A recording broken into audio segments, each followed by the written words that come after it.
Well, Mr. Bessie, going to call the Academic Growth and Instructional Achievement Committee to order. So also going to get a roll call, please. Yes, sir. Dr. Mosby? Present. Mr. Castillo? Present. Dr. Davis? Present. Ms. Ellis? Present. Mr. Garvey? Here. Ms. Holloway? Mr. Mallory? Here. Mr. Morris? Here. Ms. Orange-Jones? Present. Mr. Rock? Present. Ms. Bochet? Here. Mr. Zach Johnson, student rep? You have a quorum. Thank you.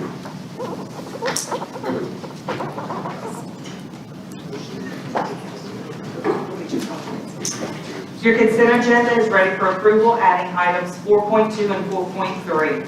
So moved. Thank you. Can I get a second? Second. All right, opposed? None opposed, motion passes. Next item, please.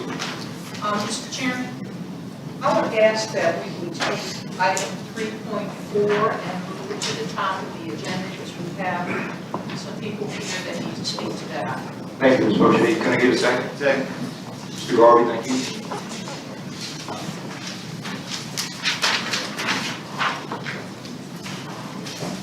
The next item is on page 21. No, I'm sorry, is on page 156, item 3.4, consideration of an update report regarding reopening of schools in response to COVID-19. The department recommendation is to receive this final report. Motion. Mr. Garvey. Second. Ms. Orange-Jones. Thank you, Superintendent. Yes, sir. Thank you, Mr. Morris. I will not belabor comments here other than continuing to extend thoughts that I've extended to educators, parents, the community as a whole. And that is whenever I turn on the TV, look across the nation, look at other cities, look at other states, and see how they have approached education through a global pandemic, I continue to be thankful that I am in Louisiana. And that we have approached this in the way that we have approached this, finding a way to keep our kids and our employees safe, but also to provide an educational system over the course of the year.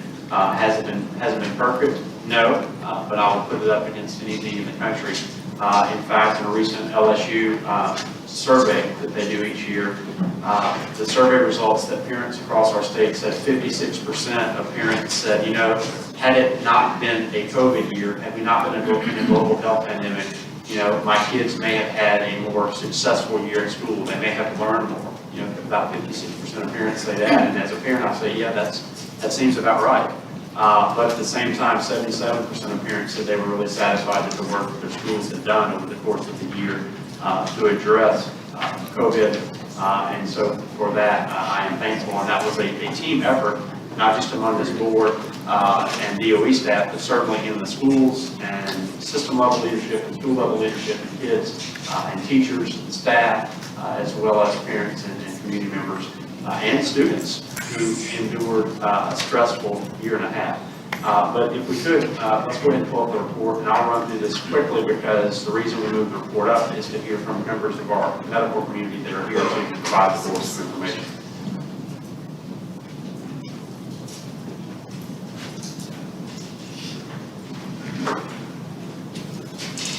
Okay, so this is just a final look at our dashboard as of June the 3rd. With over 700,000 students being reported, we had about 72% of our students across the state finishing the year 100% in person.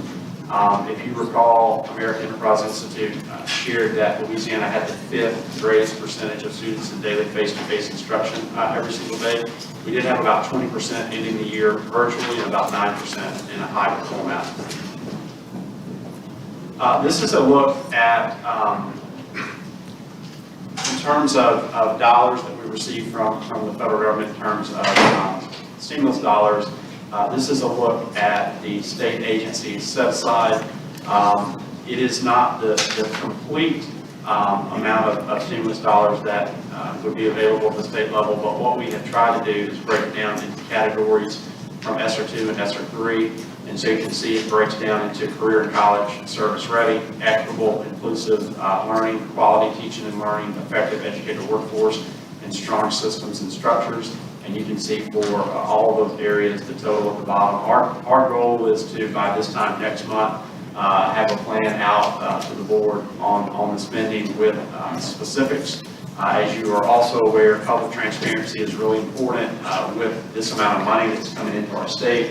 90% of that money being a direct flow out to our school system. So one of the things we have committed to doing is creating a dashboard that allows this board, but also the general public to go in and look at where the spending is taking place at the state level and at the system level as well, with some degree of granular focus around that so that the public can have a better sense of where these dollars, their dollars, are being utilized. So priority one, career college and service readiness, you see that's about $17 million.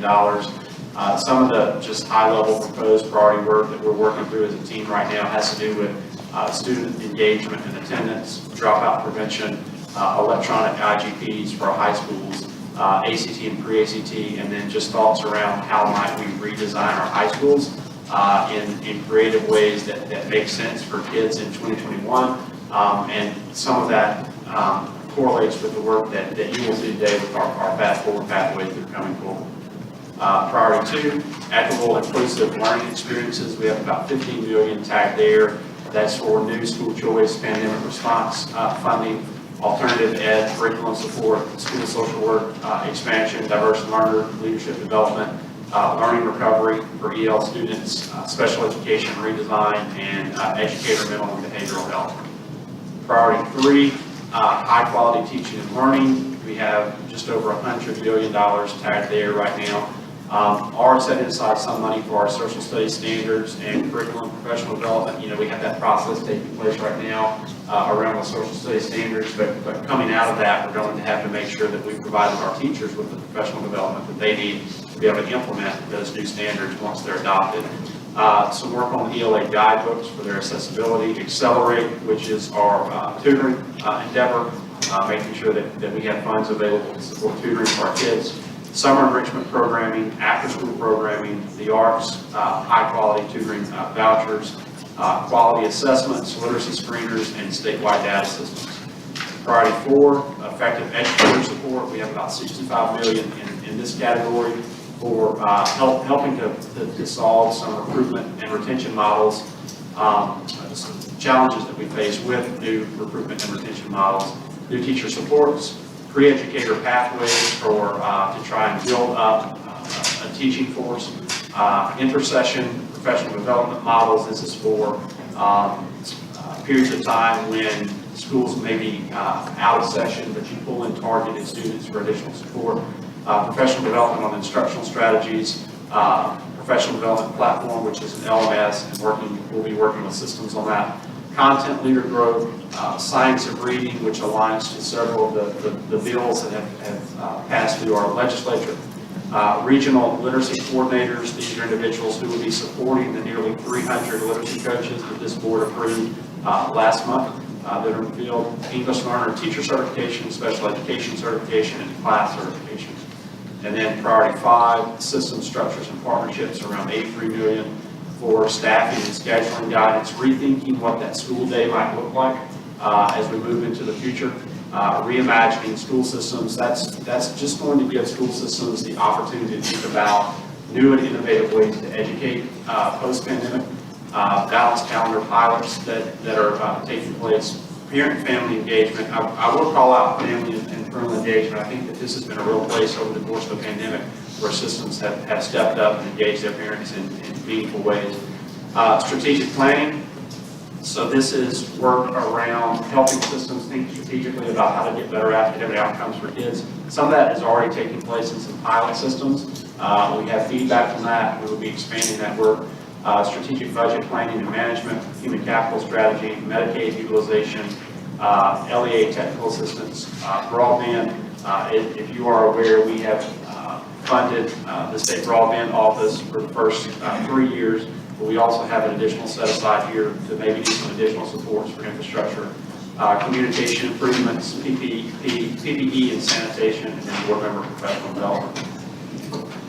We do have our Strong Start survey that I would like to update the board around. As you know, over the course of the year, we've tried to gather feedback from the field. We've done surveys, we've done focus groups, we've provided that information to you. this is just to let you know that this process is continuing over the course of the summer. And yeah, let's just go ahead and advance to that. Summer Learning Program update.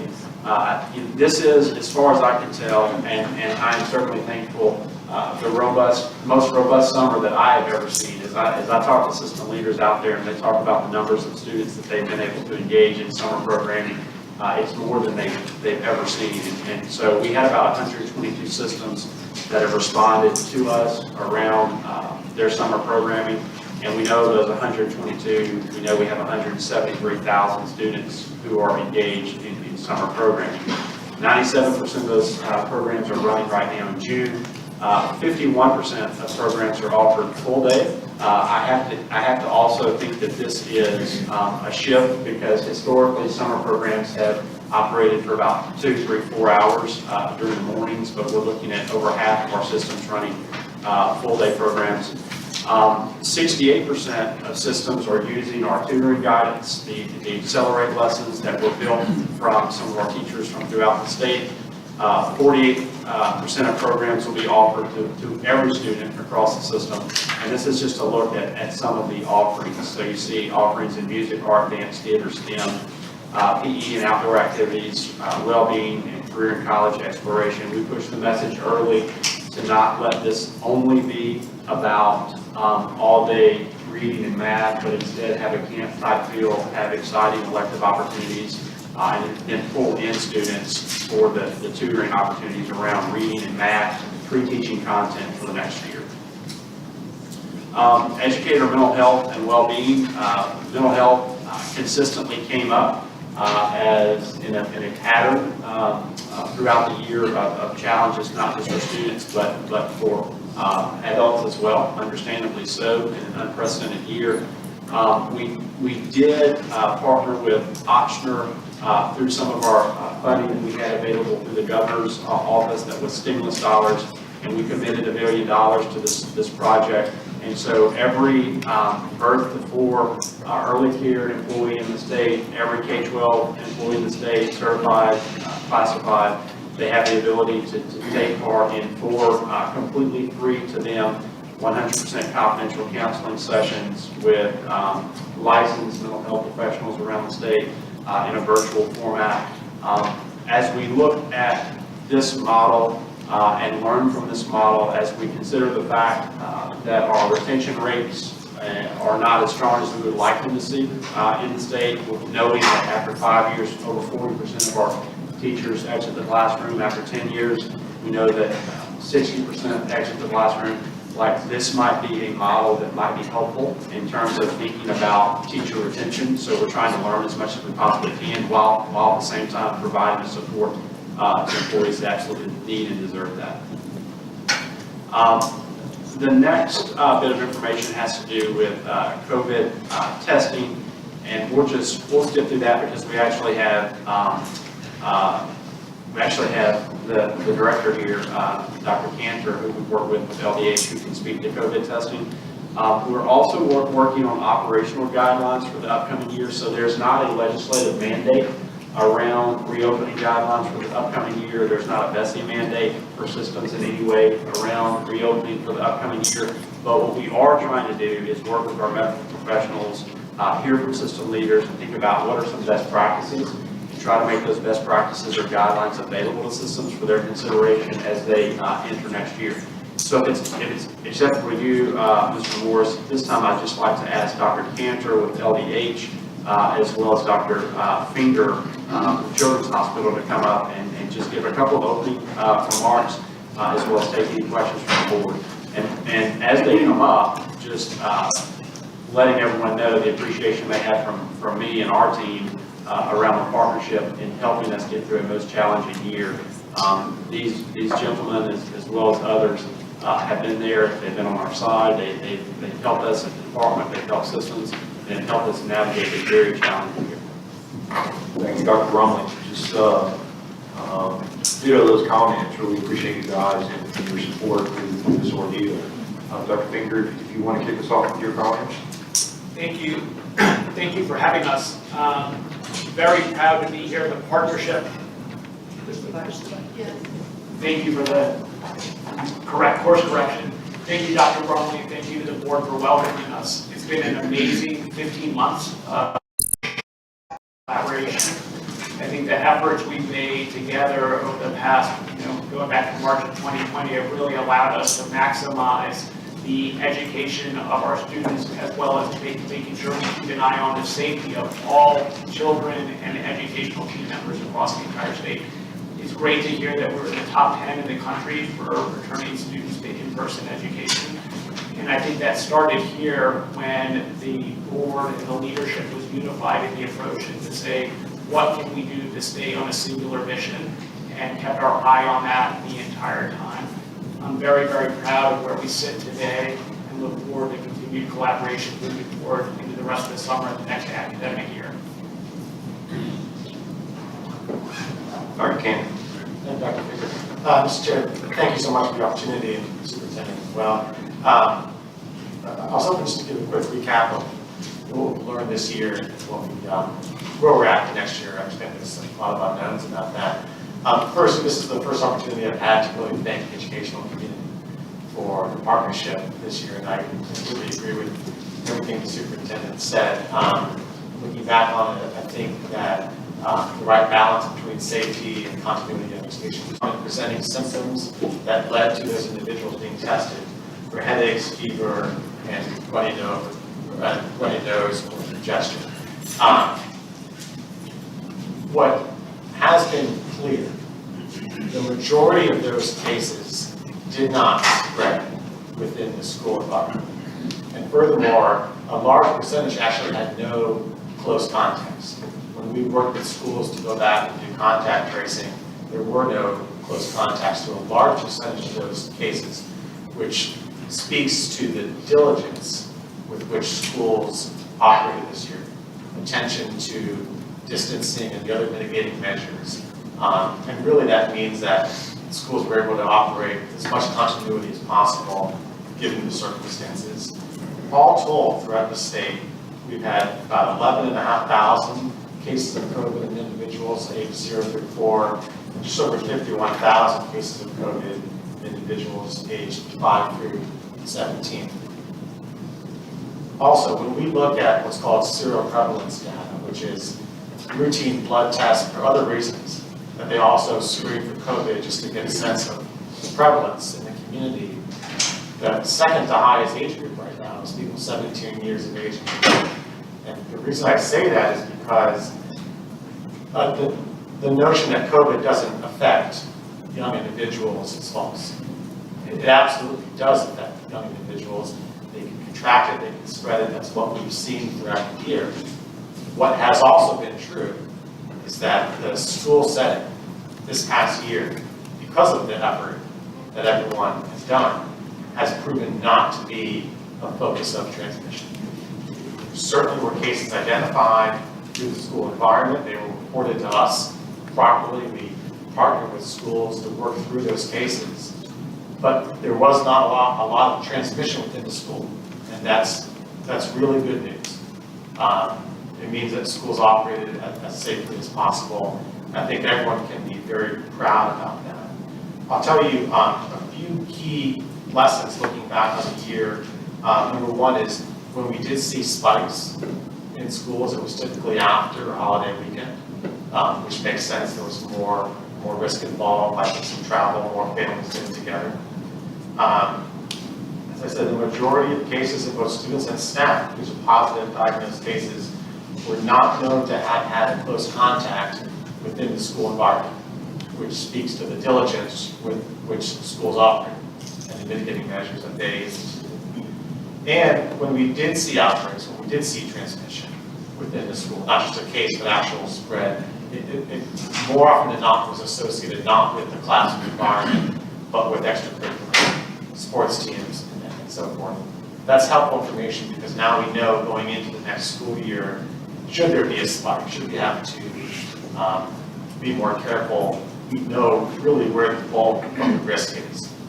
Going forward, admittedly, there are a lot of unknowns about next school year. I hope and pray that cases remain low as they are right now, but this experience has become for all of us. So can't say for sure.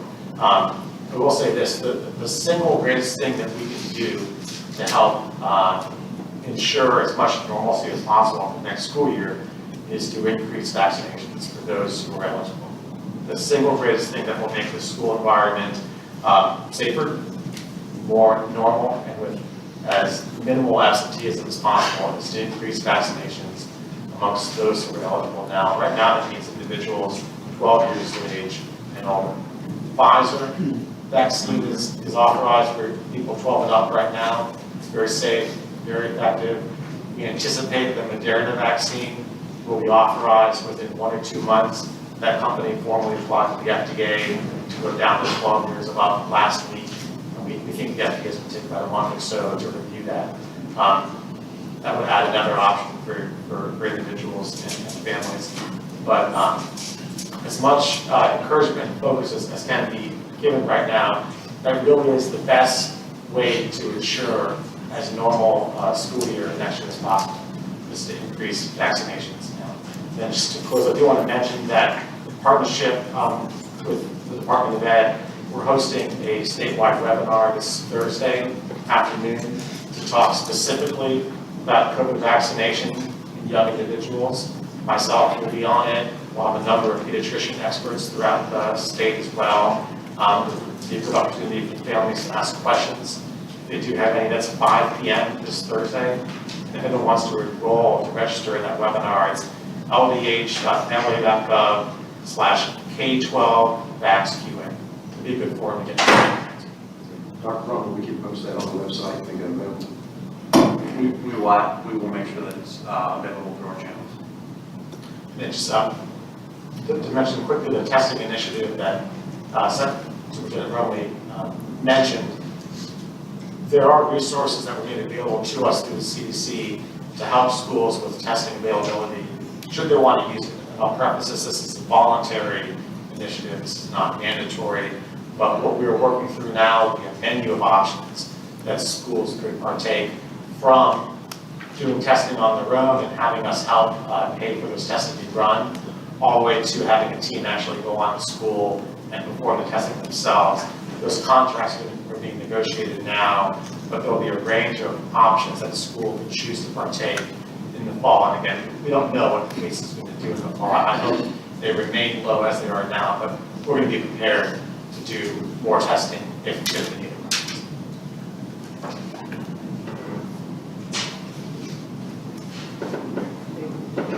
Thank you. Members, any comments or guests? Dr. Bowden. Thank you. I appreciate you giving the information about the webinar on Thursday. I'm interested though in learning about any other strategies that you guys have in place or are considering relative to vaccinations and increasing awareness of the availability and even the accessibility for families for these vaccinations. So what are opportunities look like for a family that's interested in having their 12-year-old or 13 or 14-year-old vaccinated? Where would they go? What does that process look like? I think it's, I have that question, I think especially because not all the vaccines are available to students. Thank you for that question. It's a great question. It's actually never been easier in this country ever to get a vaccine than it is to get the COVID vaccine right now. The single best place to go would be the federal website, which is vaccines.gov. You put in your zip code, it'll give you every vaccine provider in your area and which vaccines they have available to them. If you're between the ages of 12 and 17, Pfizer vaccine is the only one currently available to you. But that site, vaccines.gov, will list all the vaccines available. It also has a number you can text. Families can get free Lyft and Uber rides to any vaccine site right now. They can get assistance with daycare during the vaccine appointment if they need that. And there's also an 800 number in the department that for people who are homebound and who can't leave the house, we can actually go into the house and provide the vaccination in their home if need be. There's a lot of community events that are targeted to neighborhoods. Those are listed on the website as well, but almost every commercial pharmacy now, Walgreens, CVS, Rite Aid, and Walmart, is stocking the vaccine. We hope to do more events throughout the summer. We hope to partner with schools that are doing summer sessions. A lot of that work is ongoing. We have a good relationship with existing school-based health centers that we hope to leverage through that. And the vaccine campaign, I think, will shift a little bit as time goes on. I think it's clear there's a lot of people can get their questions answered.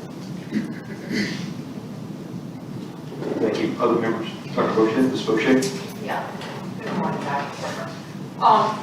The operation of guidance for school systems is expiring at the end of this month, and we're looking to reopening in August. Can you share with us at this point any type of guidance or recommendations that LEH can come out with to help us as we reopen schools? Master. And so there might be a need to go back and look at that again. But by and large, I think schools will, the best practice recommendations will allow schools to have much more normal operations. Full capacity, distancing in the classroom where possible, but not to the point that it would limit classroom attendance. I think masking will likely be recommended as a part of school life in a variety of settings.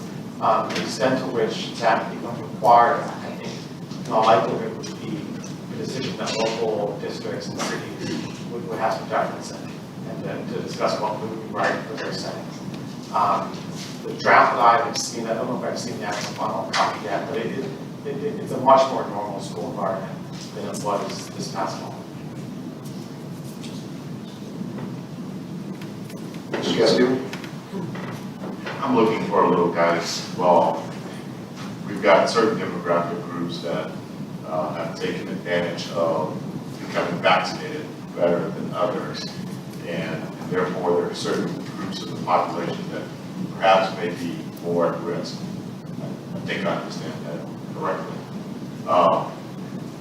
In terms of schools that have an overrepresentation or heavy representation of a certain population that may be more at risk, would you imagine some different guidelines that would be imposed or recommended for certain schools that may fall into a category of individuals that may be more at risk? Not directly, but connected to it. I think the safety measures that would be recommended to take place in the school setting are really related to how much virus is circulating in that community. That's the benchmark that I think I would use. Not if they hit some percentage of vaccination coverage, how much risk is there? What's the likelihood that students and faculty will be bringing in COVID into the school, and that goes up and down based on how much COVID is out there in the community. Right now, the numbers are pretty low. Don't know what's going to happen in the fall. Now, the easiest and best way to ensure that those cases stay low in the community is to increase vaccination. But I don't think I would use vaccination coverage as the measure. I think the measure, if we want to get as true to what the risk is how much COVID is there happening to be at that point in time in the community. And I think all of us would need to approach the next school year with the same humility as this past year, meaning that it need to be prepared to shift based on what the virus is doing. And should cases go up, I don't think they'll go up substantially, but should they go up, I think schools probably need to be prepared to make adjustments, just like they were this past year. Members, other comments? All right. Thank you, gentlemen. Appreciate your comments. Thank you. I'm sorry, did you have additional comments? Thank you. Let me stop the screen. Mrs. Marks? Oh, yes, sir. I'll just add one thing. I just want to thank you guys. I remember, I guess 15 months ago that you came here and sat before us, and we grilled you pretty hard on what should we do, because we're all pretty scared and didn't know what to do. And the advice that you gave us like a year ago was frankly fantastic. And it gave, at least me personally, I think I've seen from my colleagues, a level of comfort in terms of what decisions we should make. It also helped the state of Louisiana because everybody was watching, and we made decisions based on the good guidance that you gave us. And so, I don't know if we said enough, but thank you very much for your service. Thanks, Mayor. Really, the feeling is mutual, because I think the educational community had the hardest job out there this past week, so appreciate that. Thank you all. Take that back on the park, and that expect Dr. Finger will it is as well. Thank you as well. Thank you, Mr. Castillo, for speaking on behalf of the board. Really appreciate that. You're welcome. I believe we have some public comments. Ms. Carrasco Corley, wish to speak. Ms. Corley?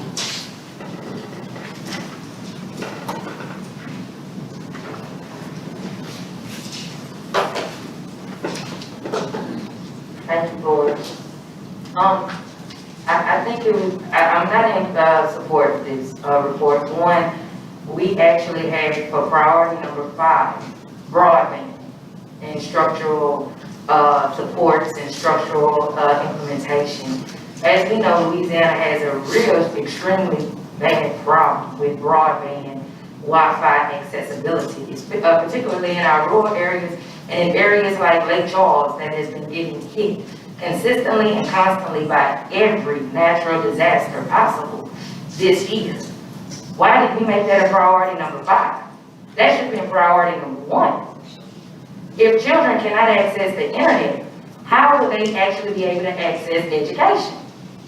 We do know due to COVID, we have not been using paper. We have been using Chromebooks. A Chromebook is not going to work if they cannot access the internet, which means they will fall through the cracks, which we have had many children falling through the cracks, particularly our children with disabilities. We have over 200,000 children with disabilities in this state, in our school systems, that are being left by the wayside.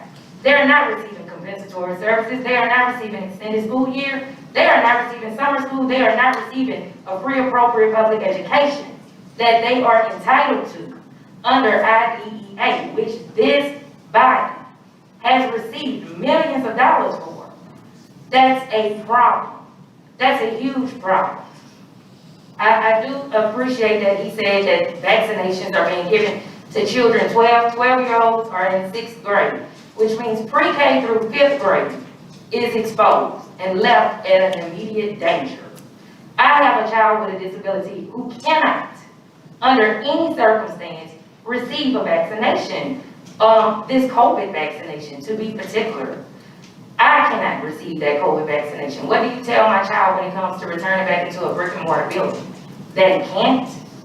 No. As this state, as the school system's governing body, we need to put in some COVID-19 minimum requirements again. As Dr. Buffy stated, it's about to expire. But what we should not do is allow over 60 different school systems to come up with over 60 different policies to actually implement. Because then what you would have is over 60 million different problems. And each and every last one of those problems will impact LDOE. Also, last but not least, we need to take back the total authority from these superintendents, because they have failed miserably our children. Thank you. Thank you for your comments.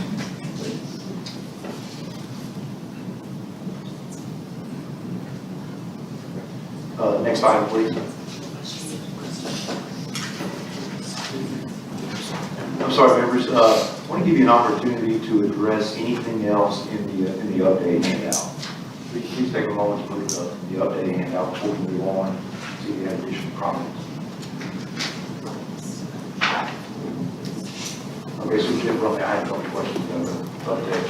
On page 158 in our handout, just along with everyone else, very impressed that we finished 5th highest in percent attendance nationally through the pandemic.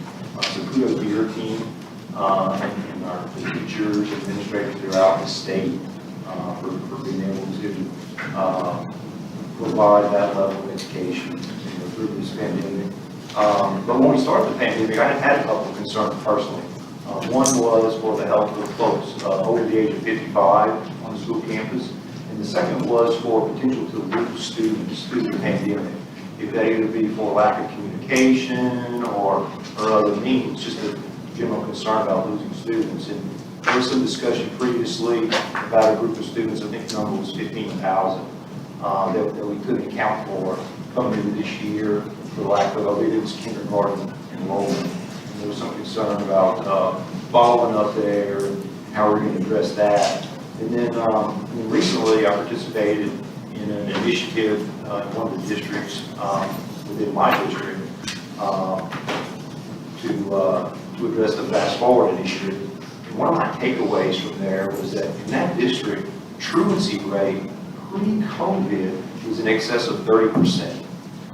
Obviously, I was very troubled to learn that. You and I had some discussion on that, and it turned out that there's actually some disconnect between how the state defines truancy and how the local district defines truancy. And I'm not really sure how the state tracks truancy on an ongoing basis, and if there's a 30% truancy rate in one district, what does the rest of the state look like? So I know you and I had some conversation on that, just maybe you could share your thoughts. Yeah, a couple of things. I think first is the challenges that we face as a result of the pandemic. One of the things that we have done is we have established a partnership with LSU. You will see that later in the agenda, but basically our work with LSU, we are contracting with them. They are going to be working with school systems across the state, providing additional employees, boots on the ground, who will be working in various communities to help re-engage students and families in the educational system. So we have this that is taking place. Our hope is that we would see a level of re-engagement of those families back into the school system. With the numbers reported, and I know those numbers vary based off of MFP number, based off of total enrollment number, what we have seen is that the greatest percentage are of students who are in pre-K and kindergarten. So these aren't necessarily students that were in the system and then didn't return. These were students who probably never came to begin with for this particular year. So we're going to have work to do there once these students get here and potentially are already behind. So we have that that's taking place. In regards to truancy and attendance, I do agree with you that we all need to sync up on what is an appropriate definition of truancy, and I think that there's a place for us to work on that over the next year for sure. But also, we need to make sure at the department that we're providing child welfare and attendance type support to systems throughout the state. And so one of the things that we're doing, again, with some of our stimulus dollars is trying to create that here. That is a position that, due to various budget cuts, was squeezed out about a decade ago. And so there really hasn't been that department area focus and point of contact that was primarily responsible for those things and working with systems. So we're using some of our stimulus dollars to recreate that, bring in systems, engage on how we can all get on the same page too. And I know that this is important to you, it's important to all of us, and it's a place that we need to work over the next year.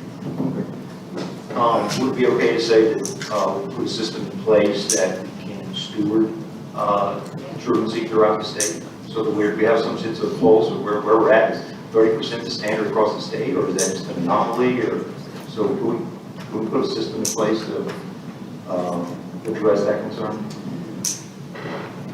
Yes, but what I would add is that as the individual comes on board, we've had application out for this position. We're in the process of staffing. That will be that individual's work, and so I think it will be important to engage systems and try to get a better sense of are we on the same page, what supports they may need, and then go from there. So I would be hesitant to call out this is exactly what we're going to do until we get someone on board responsible for that work. Thanks, sir. Ms. Jones? Thank you, Mr. Chairman. First of all, I want to start by going back to your opening remarks, Dr. Brumley. You started by saying you feel very lucky to be in Louisiana. I would, district leaders, everyone who was involved in this effort, by no means is it perfect, as you said, given the enormity of the challenge, there's no way it could be. But when you think about what a predictable future could have been when we were sitting here, given the enormity of the challenges we were facing a year ago and what you are now reporting out on, it is worthy of naming really the merit and just the recognition of the effort. So thank you so much.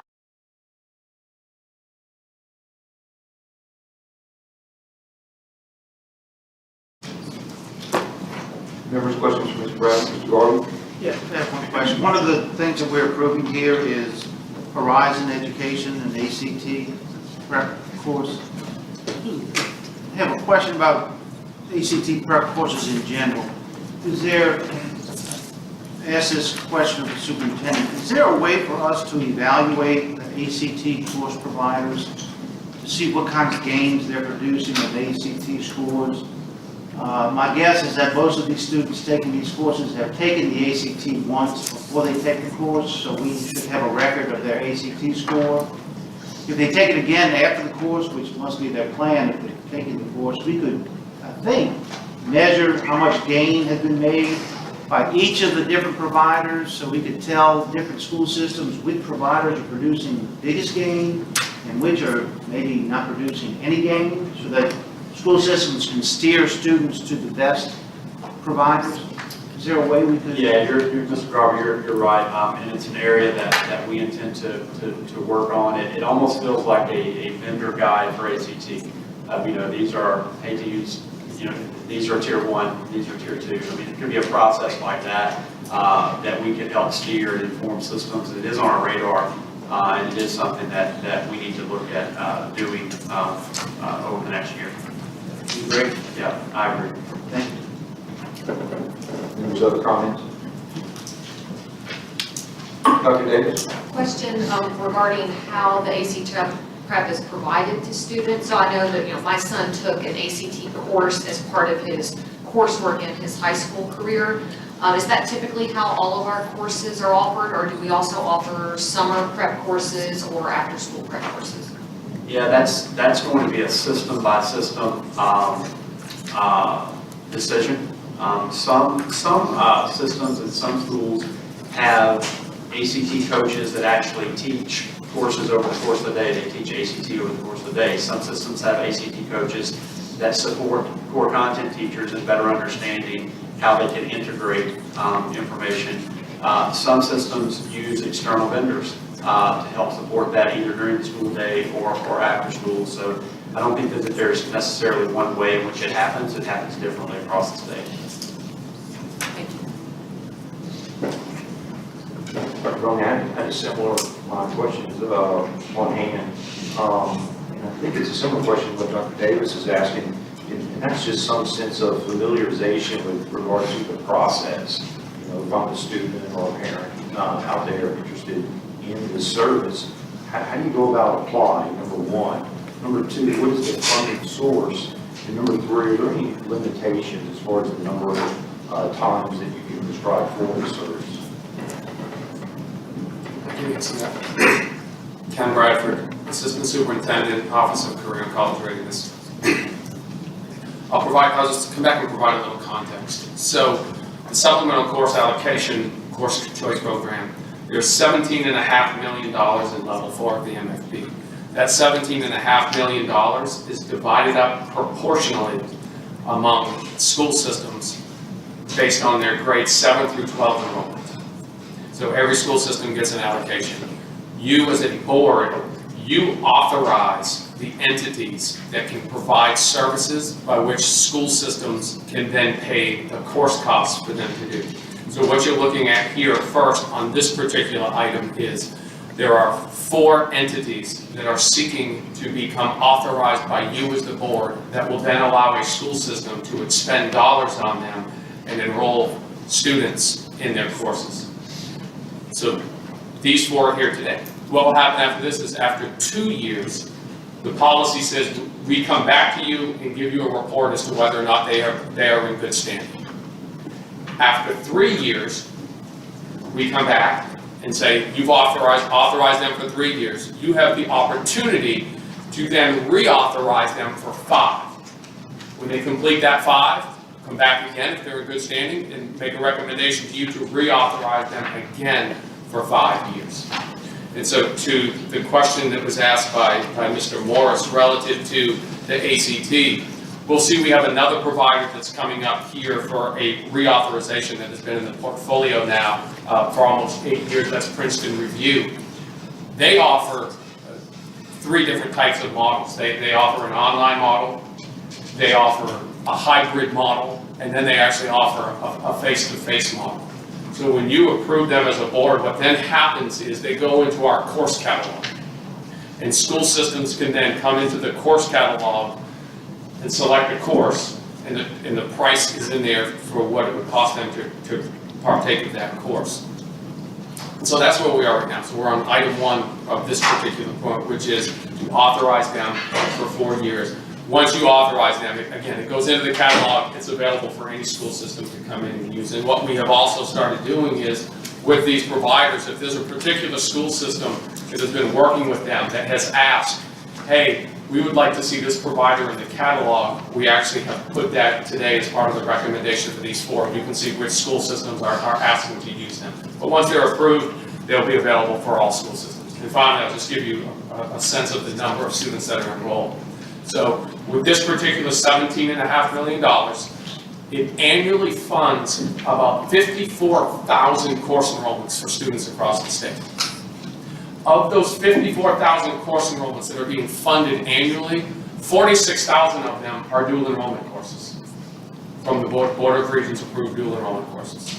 So 46,000. The other 8,000 enrollments are typically coming from these type of providers here, private providers. So if I'm a student or a parent in the school and would like to use the service to prepare my child to take the ACT, then what would I do as a parent or a student to get that service? Yeah, you would work directly with the school counselor to enroll. And so the school system does enroll the students in these particular courses. That would be no cost to me as a parent. That is correct. The school system would use their supplemental course allocation dollars to fund these courses here. So they're used for the 54,000 course enrollments in 2020, 2021. There was not a cost to the student because the school system was using their portion of the $17.5 million. Thanks, Ms. Gaskell. I want to go back to Dr. Davis's comment. She referenced the fact that her son took a course and it wasn't just a prep course, but it was an actual class. Is that right, Dr. Davis? And I'm wondering the effectiveness of prep courses where you take that maybe a few weekends or a few sessions over a shorter period of time versus the type of course that Dr. Davis described. Given that we sort of live and die on the success of our students and taking the ACT, and we value that very greatly, your thoughts on should we have a different approach that applies to all kids who are required to take the ACT? I know we're having some discussions about that now that we'll take up later. Yes, let me address the ACT prep. So, just to come back. So, Dr. Davis, whose child took an ACT prep course. What I don't know right now here is, was that one that was in our portfolio of course choice providers, or was it something the school did outside of the course choice program? Because they can enroll students in ACT prep classes and it not be one of the ones that we're funding here through the course choice program. Well, an ACT prep course can be taken for high school Carnegie credit. And if there's a course code, a 6-digit course code, a teacher can deliver that class and that student will generate like a Carnegie unit or a half Carnegie unit in this case on their high school transcript, assuming the instructional minutes are met. That would be for a half Carnegie unit course, approximately 3,800 instructional minutes for that. Could we, I guess, yes, we could if there's an ask. Could we go and could we say, how many students were enrolled in a course for high school Carnegie credit in an ACT prep class, and then see the effectiveness of that relative to a future ACT exam that they take? And I ask the question because if we're going to require students to take the ACT,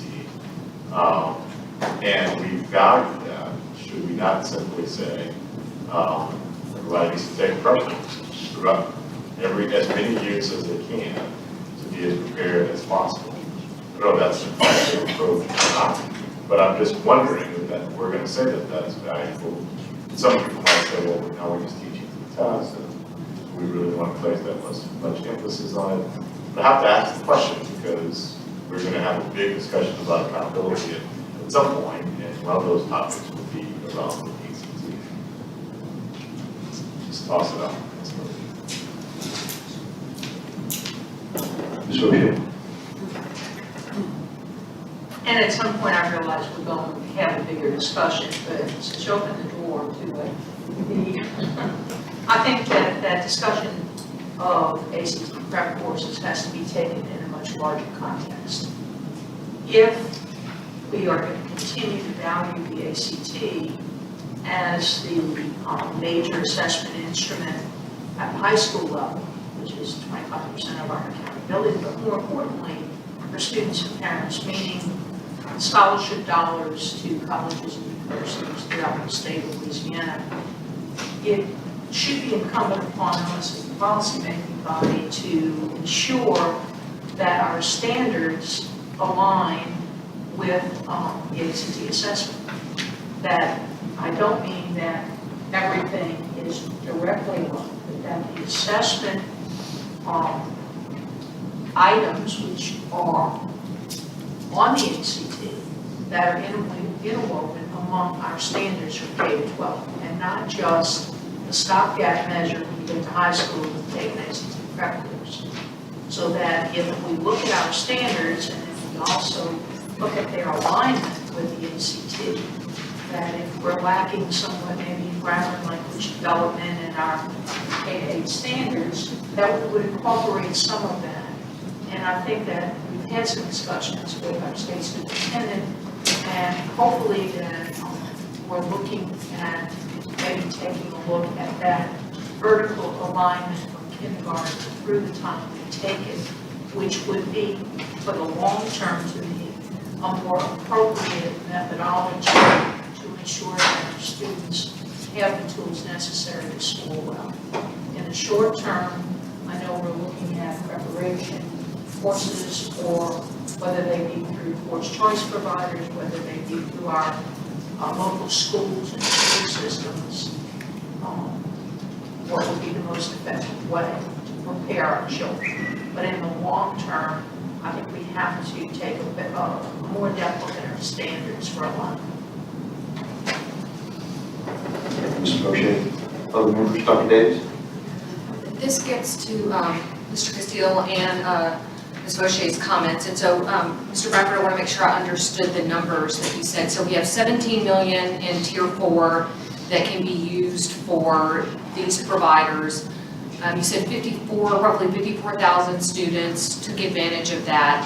And I think you said, was it 48,000 were dual enrollment? Correct. The only number I would just clarify is 54,000 course enrollments. So some students may take more than one course, but it generated 54,000 course enrollments. So that leaves then a very small number for kids who are using one of our providers for ACT prep. And so I think that if we're going to do a conversation about evaluation, like Mr. Garvey recommended, about which one of our course providers are providing our districts the biggest bang for their buck, we also need to take a look at how many of our districts, and maybe this report is out there somewhere and I haven't seen it, but how many of our districts are actually offering in-district ACT prep, because it appears as if most of them are not using our providers for that ACT prep. And so my hope is that districts are doing this in-house and they're doing it very effectively, but as we place more emphasis on allowing our kids to score highly enough on the ACT so that they can access TOPS, it seems to be that this may be an area that we need to take a closer look at what we're doing to actually prepare students for the ACT outside of their coursework. I mean, because, you know, there is a big part of taking standardized tests that is familiarity with the type of question, being able to time yourself and pace yourself, and we want to make sure we're giving our students every advantage that we can, given the emphasis that the legislature has placed on the ACT. Thank you, Dr. Davis. Other comments? Okay, we have some public comment. five cards here supporting recommendation, but they do not wish to speak. Ms. Julie Mayu, Ms. Melanie McCrary, Ms. Kenesha Celestin Jones, Mr. Calvin Mills Jr., and Mr. Brian Bertucci. I have 3 cards for folks who would like to speak, all in support of the recommendation. So I would ask them to approach the table. Ms. Candace Schott, Ms. Camille Conway, followed by Ms. Ashley Shabankara. If I got that right. Please state your name for the record. Candace Schott, principal of the high school Discovery Schools. I just want to speak in support of Horizon Education as an ACT course choice provider. I know there are lots of options out there. Specifically, Horizon offers some flexibility in the program that is a little bit different from some of the other programs that are out there. The professional development that it will train our teachers so that there are a variety of models that we can do within our school, so we can tailor it to our school and our program. Some of our teachers will be able to provide that prep within their core curriculum. Others, we do offer that Carnegie unit in ACT prep. And there is training and a full curriculum for ACT prep, as well as the boot camp opportunity that some students take advantage of. And those target different kids at different levels based on where their pre-assessment is. So that's why Horizon would be a great opportunity for us.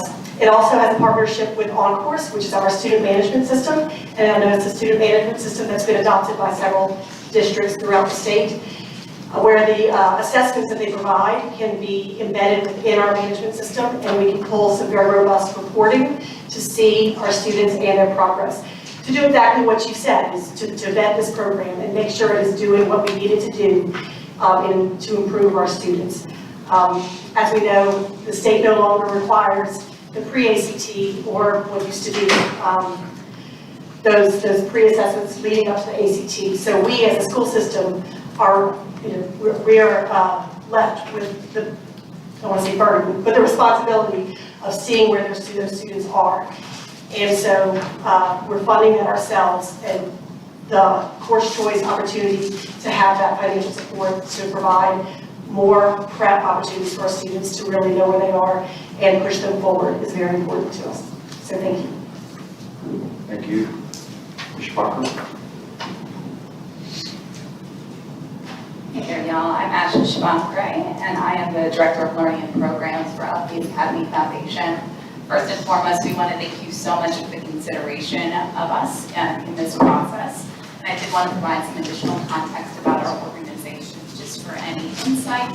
Upbeat Academy Foundation was established in 2012. We serve to provide courses in popular music education, specifically focusing on music technology and modern music education. We have been working this past year with the Living School in New Orleans, Louisiana, and have grown our programming from a very small program into serving 13 different program sites, including at the Travis Hill School in New Orleans. We are very excited to continue to push on forward and provide new insight into the music industry in particular, and providing the technical tools and training needed for our young students. Again, I want to thank everyone so much for the consideration. We greatly Thank you for your comments. A motion to approve. Is there any opposition? Hearing none, motion passes. Next item, please. The next item is on page 18, item 3.2, consideration of the reauthorization of successful course choice providers.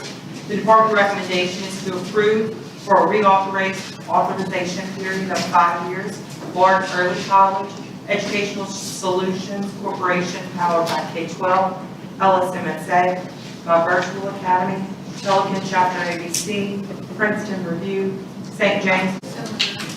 Dr. Buffy, can I give you a second? Mr. Garvey, thank you. Members, any comments? We have public comments on this one? We have one supporting the recommendation. She does not wish to speak. We recognize Ms. Alpha Bell. No other comments from the board. We've got a motion to approve this item. Is there any opposition? Hearing none, motion passes.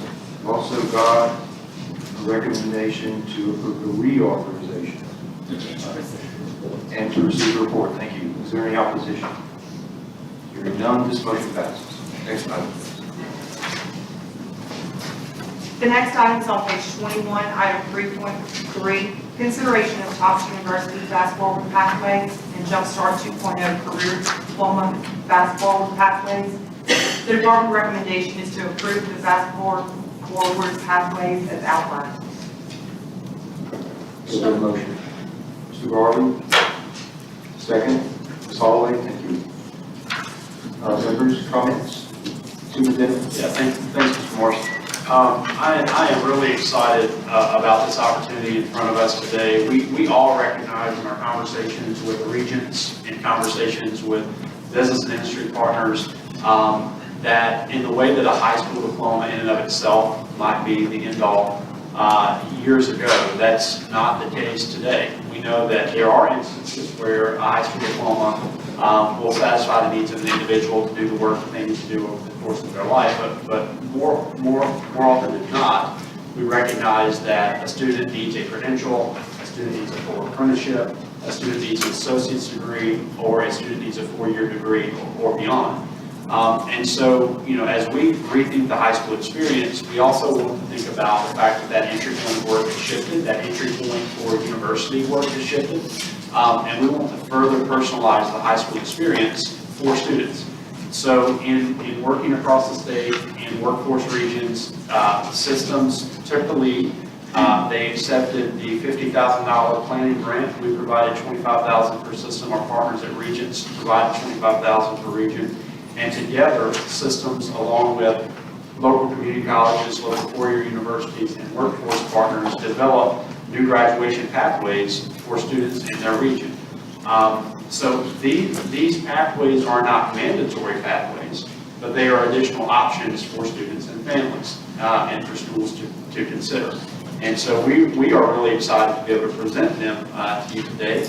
And I'm sure that Mr. Bradford, as his team has worked over these over the course of the year, probably would like to add some commentary to this as well. Mr. Bradford.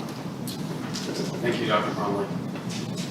Board members, I would just go back to, it was in December that at the joint Board of Regents and Bessie meeting that the concept was shared about that fully immersed experience in the 11th and 12th grade, either working towards that associate's degree or working towards an apprenticeship. In January, we released an RFA to the school systems, seeking one school system in each of the regional labor market areas to award them a $50,000 grant that would allow them to start planning these frameworks, these pathways in their region. In March, we came back to you with the 8 school systems that had been identified to receive the $50,000 grant, and the school systems at that point, they dug in and they started working, and they worked hard. And they worked right through till about the 3rd week of May, at which time in the 3rd week of May, the school systems brought to us their proposed pathways, and we've been working with them all along. And they brought them to us, but they brought them to the graduation review panel. You may recall, prior to bringing you any Jumpstart updates, it goes to a review panel. And that review panel consists of members, a member from Louisiana Economic Development, Louisiana Workforce Commission, the Department of Education, a Bessie member, in this case Dr. Davis, a large school system representative, which is Dr. Crumpton, she's here with us today, a small school system CTE supervisor, which is Ms. Georgia Dudley from West Louisiana. So they worked through these, they reviewed them. Their recommendation was to also move forward with them. They were very excited about them. And what you have in front of you today, as part of this package, is 36 associate degree opportunities that were submitted by the regions, 3 registered apprenticeship opportunities that were submitted by the regions. Once adopted, they become available for anyone in the state to pick up and use. They're dynamic, meaning that we fully expect that there will be some enhancements that made to these. We fully expect that there will be some other associate degree opportunities forthcoming to you in the future. We were asked as part of that graduation review panel what's still left to do, and one of the things that still isn't here, that the state has a need for is cybersecurity. So we'll be continuing to work on a cybersecurity associate degree pathway. We also saw some initial apprenticeship opportunities. Jefferson Parish, for example, has an apprenticeship opportunity with Osham. We've seen in North Louisiana an apprenticeship opportunity with the Electrical Training Alliance. And so, but these are registered apprenticeships, not to be confused with an internship. These are registered apprenticeships where students will start on that pathway, working towards that journeyman and master license in their skill or their craft. Mr. Morris, I would add to that. While we recognize the high school experience, these students would still have the opportunity to participate in all their traditional high school activities, which I think has been important to everyone on this board. But Lord, once you adopt these pathways and we start to see early adopters take advantage of these pathways, I just want to make sure that I emphasize what you are doing. You are providing students the opportunity to essentially earn 2 years of college before they exit high school, funded through current levels of funding. So you're going to have students with an associate's degree when they graduate high school, dually with a high school degree. Out of 42,000 graduates right now, we only have 150 students who have previously graduated dually with a high school degree and an associate's degree. And I'm not saying that's the right thing for every child. I'm just saying let's make it available as an opportunity. As Mr. Bradford shared, we have apprenticeship opportunities. These are not internships where a student goes to a place of work and spends some time. These are fully immersed apprenticeships where students are graduating as electrician 2 or HVAC mechanic 2 or whatever those numbers are, and they can go to work and earn. These are high-wage jobs that they can go into, and again, funded by and through current levels of dollars that are available. And I just think it's an incredible opportunity for kids and families, and I just want to recognize what we have the opportunity to do here. That and I feel like we're leading in many areas on this particular endeavor. Very excited about the potential opportunity there for students to get the industry certification while they're still in school. I'm very excited about that. Ms. Boucher. And again, I'm very excited about these pathways, whether they be the associate degree or the apprenticeships that we're talking about. I've got a couple of concerns as school systems work through these, because these are tremendous opportunities. When I'm looking at the pathways, and we have examples here about how students can achieve these associate degrees while still in school. And it looks like they're set up for schools and school systems that are on a block schedule, or basically a 4x4 type situation where they're taking independent courses in fall and then a different set of courses in the spring. So that in order to achieve the 60 credit hours necessary for an associate degree, it's very difficult. And again, I'm fortunate in my school system, we do operate on 4x4 block. And I do have students graduating with associate degrees from our local community college. So again, I'm in full support. But I've been approached by many school systems saying, we're not on this 4x4 block. We're on a traditional maybe 7-day or 6-day course. And they're finding difficulty in giving the kids or the students their basics in the 9th and 10th, and being able to provide enough time to take the courses necessary. The second concern that I've been approached with is the financing.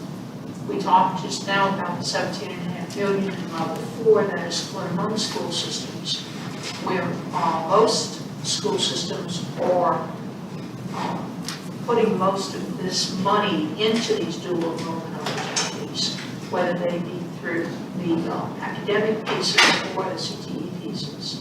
And then we also have course providers and some competing things like ACT Prep and some other courses that are offered just for high school credit by the providers.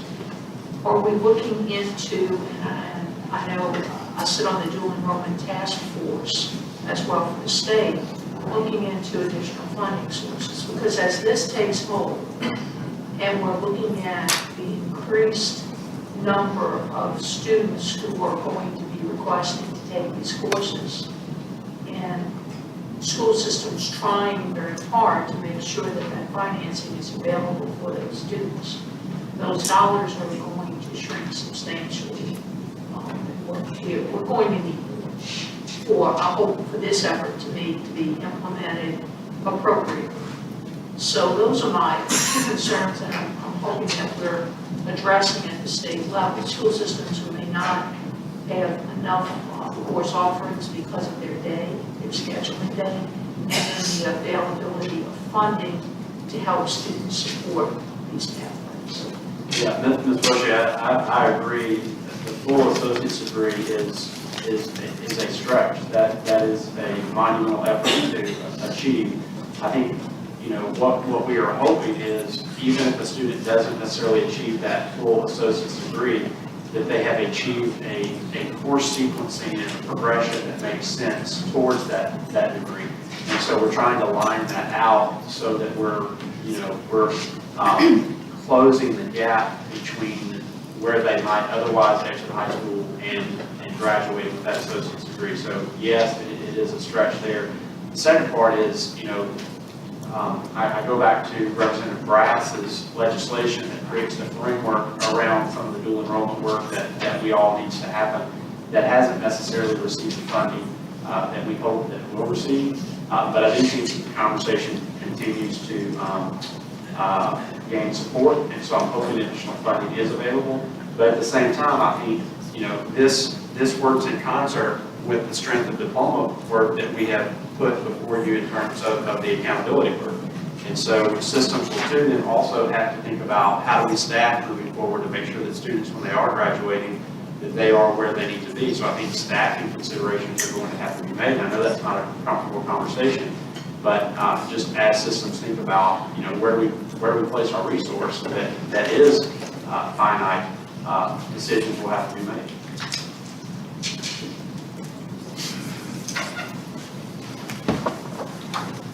Members, other comments? Yes, sir. Yes, I just had a question regarding the pathway selection process.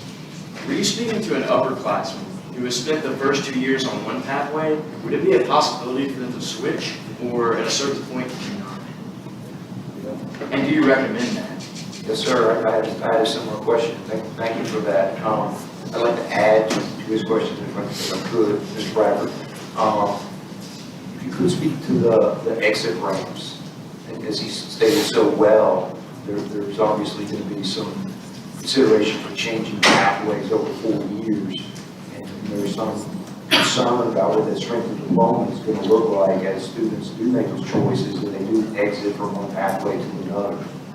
Can we speak to how that those options are made available to students to make those exits, and then what kind of safeguards do we have in place to ensure strength of schedule as multiple exits are made? So, what we'll start with first is the diploma structure is set up such that the 9th and 10th grade year, the vast majority of all those courses apply to either diploma type. English 1 and English 2, it applies to both diplomas. A physical science and a biological science that you have to get on a Jumpstart curriculum applies to the top universities. So the first 2 years are our foundational years. And Mr. Morris, to your point, that real critical decision point comes at the end of the 10th grade. And then it really occurs through the IGP, individual graduation planning process, where the parent, the counselor, and the student are completing that individual graduation plan for the student and mapping those courses out over the next 2 years to get that student to a graduation. Relative to the exit ramps, you know, when you look at these pathways here today, you know, look at, as an example, one I just pulled out would be like the applied science and technical studies at Louisiana and Delta. Students, when they come into this, as they progress through to the full associate's degree, they're picking up credentials along the way to exit ramp off. And a year ago, I guess it's a little more over a year, almost a year and 3 months ago, 15 months ago, March of 2020, as a board, when we were updating our Jumpstart pathways, those Jumpstart 2.0 pathways, you did adopt a safety net for those seniors. So if you're a high school senior in the state of Louisiana on a Jumpstart 2.0 pathway, and there is an extenuating circumstance that prohibits you from completing your Jumpstart sequence of courses, you can request a waiver for that particular student to substitute in other courses that may not necessarily be in the pathway. So that's one safety net that we put in there. I'd also say that for the diplomas here that are aligned to a TOPS university, so I'm a high school student on a TOPS university diploma pathway, I'm taking courses that are aligned to a TOPS university associate's degree. We have ensured, and part of this process is to ensure that those courses you're taking also meet your high school graduation requirements. So when I'm taking, an English 3, it's meeting that college English 1010 is meeting that high school English requirement. My college U.S. history course is meeting the high school U.S. history course requirement. You okay with that, Mr. Johnson? May I add to that too? If after 10th grade year, you go into 11th grade year, and 11th grade you decide, hey, I want to work on the associate's degree track to become a nurse. Well, as you work through 11th grade year, you're going to be earning your regular high school credits. So you'd be earning your regular high school credits, but also the nursing credits from the associate's degree. Now, say you get to 12th grade year, and you say, you know what, I really don't think this nursing thing is for me. I'd rather do an associate's degree in cloud computing. At that point, I could not say, well, yeah, you can still get the full degree in nursing if you don't continue to take those courses. But you would still be tracking on the pathway to earn your high school degree, and then you could begin courses that are more in line with what you might like to do. Okay, next. Members of the comments, Dr. Davis? I'd just like to thank Mr. Bradford and his team for all the hard work that was put into this, because this is a very complicated process with lots of moving parts. His team worked really hard to make sure that it was complete. And in particular, I appreciate the emphasis that they put on trying to give our students access to more apprenticeships, because that is one of the most complicated pieces out there. And so I appreciate, as we continue to learn how to better work with apprenticeship providers, that we're going to see that number increase as we figure out in particular how to work with our union opportunities across the state, because they have a very robust system, but being able to figure out how to work effectively with those groups can be difficult. And so I appreciate your perseverance in all of this, and thank you to your team. Dr. Bowman? I had a similar question to what Ms. Boche brought up in terms of the 4x4 schedule. Is it possible to do this without switching to the block schedule? I'm not seeing it in the packet. Yeah, so what we put on every pathway at the bottom of each of these, again, these are frameworks, and the adoption by the board assures for a student that your courses will count as like your 9 Jumpstart courses, for example. But we were very clear that this pathway, the pathway is a framework. It's an outline of how approved courses can be implemented. Schools may opt to rearrange the order of course sequencing in order to meet local scheduling requirements. Additionally, the fast forward pathway is dynamic, and the review panel will consider equivalence on an as needed basis. So yes, there would be nothing prohibiting a school system from saying, well, these are the courses we might need.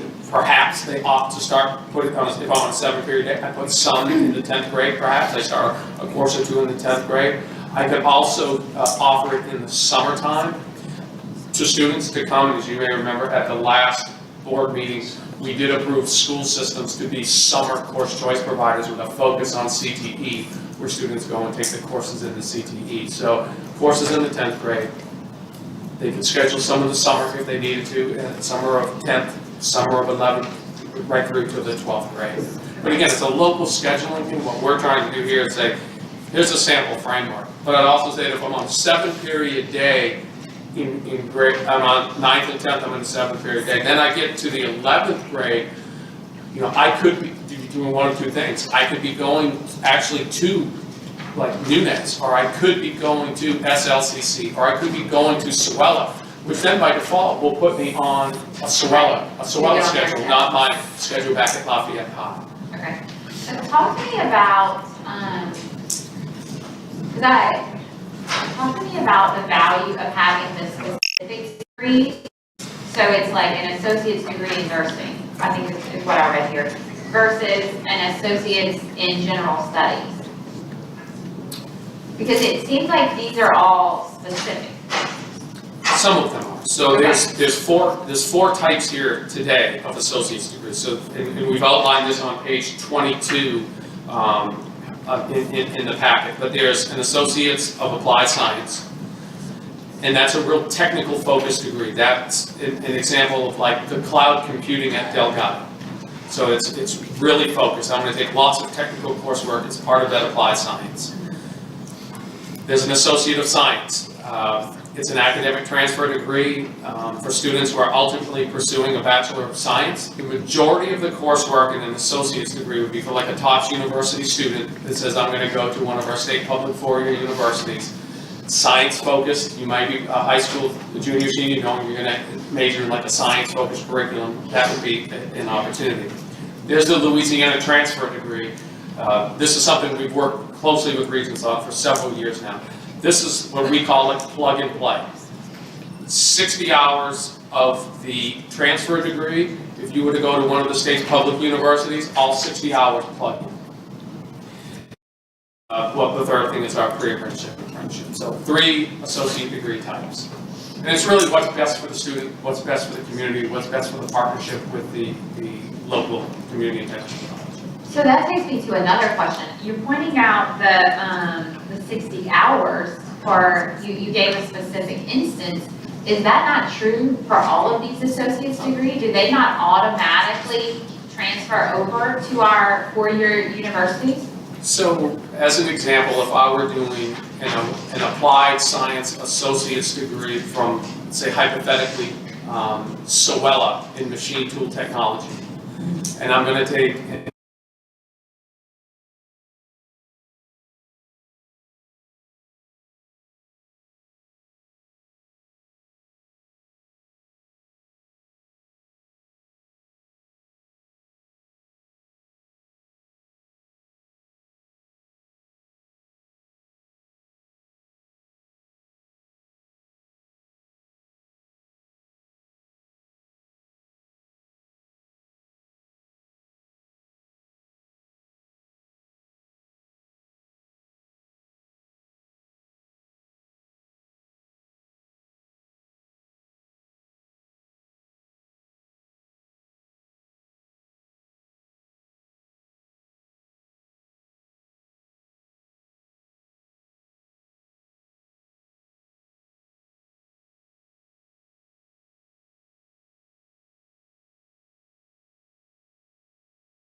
if you had a particular community and technical college in Region 3 that had a transfer degree, your students could opt and go do that. If, for instance, another system wanted to offer a transfer degree. So I could either I have to travel to Region 3 or get the Region 1 to propose the same one through their community college. That would be correct, yes.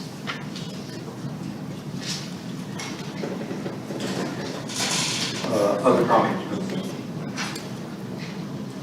Mr. Bradford, I just had a quick I just wanted to acknowledge Region 8, Louisiana Community College, for the pathway they put together to develop an opportunity to recruit young educators. Recognizing that.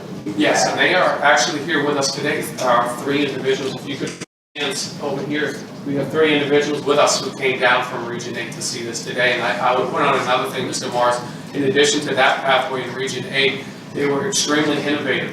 Part of the graduation requirements for a career diploma for the 3rd and 4th maths also say that an LCTCS equivalent math can count. And if you look at their skills craft associate's degree, their applied science, you'll see that they have math grant and those parishes that are here today represented. Thank you, appreciate that. Appreciate you guys' attendance as well. Other comments, members? Okay, we've got,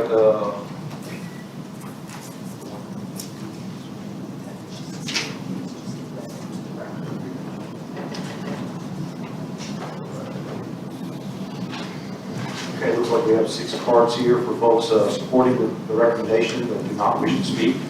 So I want to recognize Ms. Stephanie Walker, Mr. Brian Bertucci, Dr. Angela Crumpton, Ms. Tanisha Ellis, Sarah Walsh, and Ms. Camille Cox. We have 1 card, Dr. Susanna Craig, who would like to speak. Dr. Craig.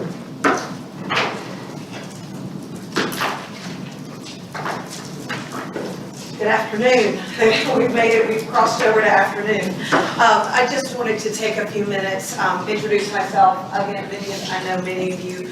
Susanna Craig, I'm the Deputy Commissioner of Academic Affairs and Innovation at the Board of Regents, and we've been working very closely with the department on this initiative. And Regents is very enthusiastic about the launch of the Fast Forward initiative. This initiative aligns with our vision of talent development and redesigning the high school experience. Bringing these new pathways for high school students to earn associate degrees in all regions of the state built on the joint goal that both you and the Board of Regents set in 2019 for all high school freshmen, beginning with the entering class of 2025, to graduate with some college credit, a market-relevant credential, or both. This goal, combined with the work of the Dual Enrollment Task Force, is setting the expectation of universal access to dual enrollment.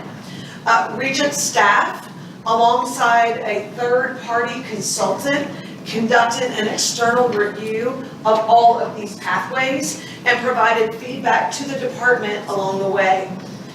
We plan to continue to work with the Department of Education for promotional efforts regarding these pathways so that we can inform students, parents, and families about the different post-secondary degree offerings and college pathways available to them while they're still in high school. This partnership is innovative, and it continues to benefit high school students. It blurs the lines between high school and post-secondary education, higher education, and the workforce. We are thrilled to be a part of this project with you and look forward for further opportunities to work on the Fast Forward initiative. Thank you. Thank you, Dr. Craig. Members, other comments? We have a motion before the board to approve. Is there any opposition? Hearing none, motion passes. Next item, please. The next item is on page 168, item 3.5, consideration of an update report regarding the kindergarten through second grade K-2 accountability system. The department recommendation is to endorse the proposed K-2 accountability system and direct the LDE to draft K-2 accountability policy for basic consideration at the June 2022 AGII committee meeting. Get a motion. Members, can I get a motion? So moved. Mr. Garland, second. Dr. Bowles. Second. Thank you, Dr. Bowles. Yep. Mr. Chairman. Ms. Orange Jones. Yes, I'd like to make a substitute motion, excuse me, to basically defer this item until our August meeting. Can you get a second? Ms. Ellis, thank you. Is there any opposition to the motion? I still have to discuss public comments. Do we have any discussion before we get public comment? Dr. Brown? Yeah, I'll just provide a little bit of information here as it's considered by the board. We recognize that we have a strong accountability system in the state of Louisiana. We also, I think, collectively realize that one of the areas for refinement has to do with the void between our accountability model for our early care centers, which is birth to 4, that receive performance profiles, as well as then to when our students began LEAP testing in 3rd grade. So we have this K-2 void, and we simultaneously know that we have literacy concerns across the entire state. While an accountability system for K-2 doesn't unilaterally solve the literacy challenges that we're facing as well as other challenges, we think it is one of the components to doing that. It is an important part of improving so many efforts in those foundational years. So over the course of the year, our team worked with deliberation to try to put forth an approach that made sense, that focused on instructional quality in the classrooms, but also focused on literacy. And so we developed that two-pronged approach that blurs the line, that blurs the boundary between what presently happens in early care, early child care facilities with their performance profile, and what begins happening in 3rd grade. This was unanimously approved over the course of months of work. Ultimately, the Accountability Commission unanimously approved this item to move forward on having a K-2 accountability model for our state. Ultimately, once this is approved, we have work to do on the other side because we have all of the work around learning that has to take place that our teachers need and deserve around the science of reading, and legislation has been in place around that. And we also have work to do to work on the instructional quality piece to make sure that everyone understands evaluation rubrics and observation rubrics. And so I just want to make a statement to share where the idea came from, process of how we arrived here. And unfortunately, because of some of the passions around other areas of the accountability model, I feel like this K-2 piece did not get the attention that it really needs and deserves, because it is such an important piece for us doing better for our kids. And so I just want to call that out here today. If I might respond, Mr. Chairman, especially given the recommendation on the table, the supplemental, which I would actually agree with everything you said, Superintendent. I just want to commend your team, your leadership. I think we've done a tremendous amount of work on this part of the recommendations, and I look forward to a more rich conversation with our board when we bring it back in August. So I want to just recognize the leadership here and couldn't agree more with what you just said. Thank you. Dr. Brown, before we move on to public comment on this one, you did mention the focus on literacy that the state is working on now, and I think everyone unanimously supports that. But I also wanted to make a comment recognizing the progress that the state of Mississippi has made in this area. It used to be a common theme that, well, we're 48, but thank God for Mississippi, right? And my understanding is that's not the case anymore. At the 4th grade level, Mississippi's jumped to something like number 23. So the bar is being raised, and I just want to share that, and folks on the board aren't aware of it, or the public, that the bar is being raised. The state of Mississippi has made significant accomplishments in this area, and we don't want to water down this opportunity, this educational opportunity for students in Louisiana. So if you could just briefly, you could speak to the literacy efforts that are going to be provided in this focus area for our children, and specifically with regard to the funding.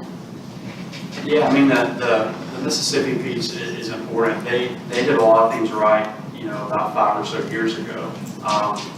If you look at NAEP results, it's a pretty popular map that people use, and they show states around the country that have declined in literacy rates, states that have held constant in literacy rates, and that's essentially us. And only one state in the nation has improved in literacy results, and that's been Mississippi. And so naturally, the wise thing to do is what's happening in Mississippi.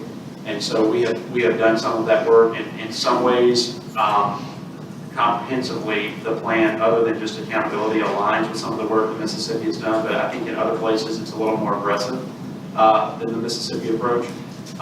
We have things that are working their way through around training for teachers. We have things working through around pre-service teachers, the accountability model, access, one thing after another that have to fall into place for us to do better.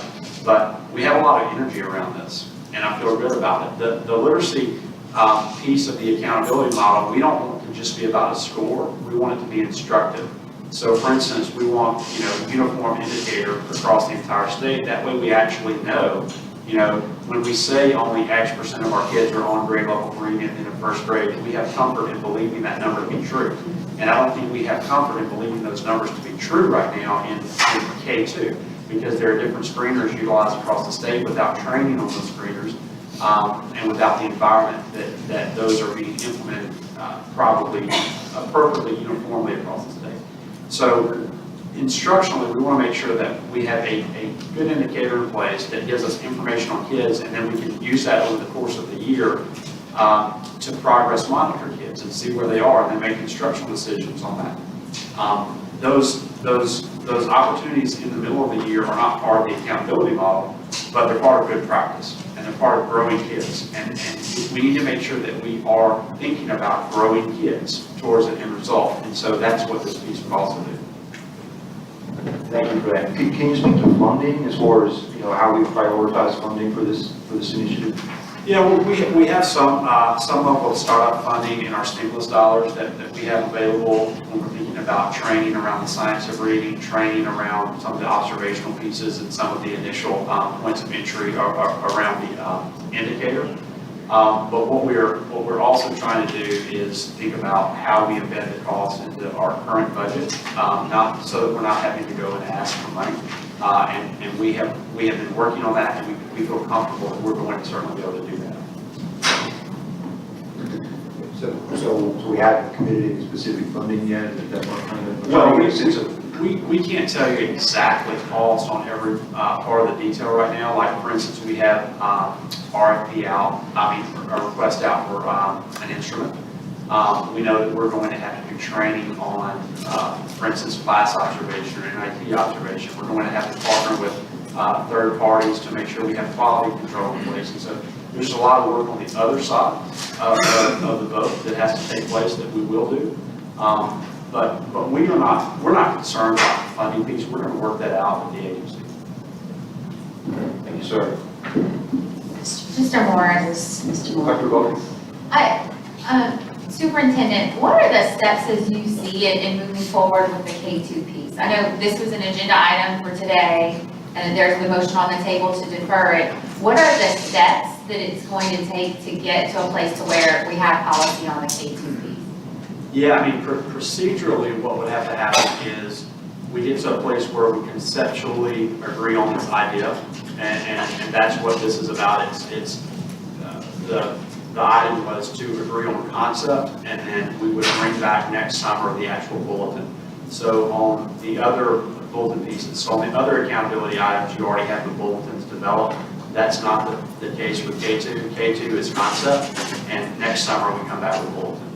Does deferring today a year from now with bulletin language seems like you have plenty of time for us to talk about the concept. Does deferring today interfere with that timeline at all? I think we have time to do this. We certainly can defer.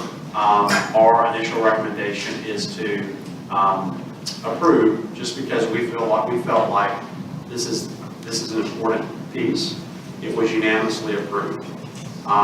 So that's why our recommendation was to approve, but likewise we had approval on other recommendations as well. Solid. Thank you. We all know how important it is to have the cohesive set of expectations from birth through 12 with this grading system. We have been waiting for this for years, for this gap to be closed with this accountability piece with K2. And Dr. Bromley, I can't thank you enough for moving forward in this creation. So proud of you and your staff for what you've done. This is exciting. We know we've got some more work to do, and we want to talk more about the growth measures and the performance measures that you have within. And we are set for greater things to happen, and without a doubt, beyond Mississippi, Mr. Morris. And that's what our goal is. And so we want to see the cohesiveness of the whole measure with grading systems and moving forward. Thank you for all these steps. We've got some next steps to talk through and appreciate your support in that. Thank you. Thank you, Ms. Holloway. Other members? Okay, we have 3 comment cards here, all wishing to speak. If you could proceed to the table.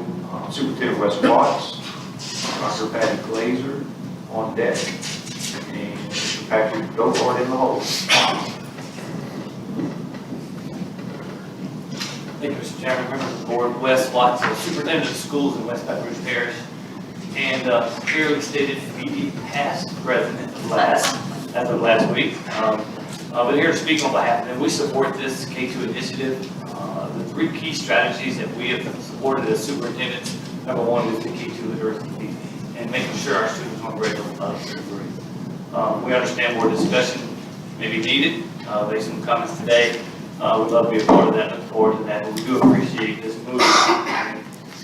From superintendents, we are supporting more accountability, so we support this and appreciate your assistance on that. Thank you, sir. Dr. Glazer. Good morning, everyone. Good afternoon. I'm Dr. Patty Glazer, founding leader of Discovery Schools and the chairperson of the Accountability Commission for the state of Louisiana.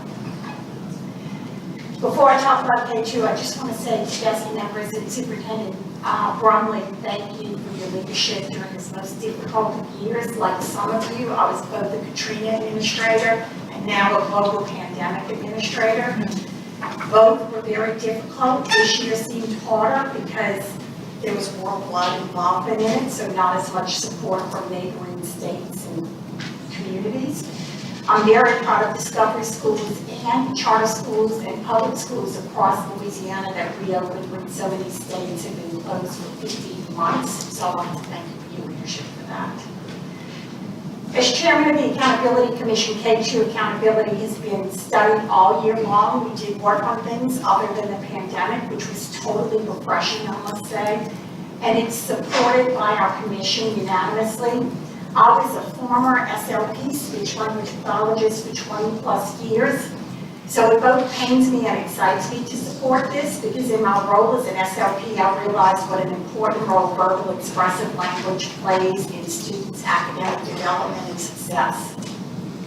Students need to ask questions, they need to restate their understanding of text, they need to predict endings, and they need to respond to emotions that are created by text.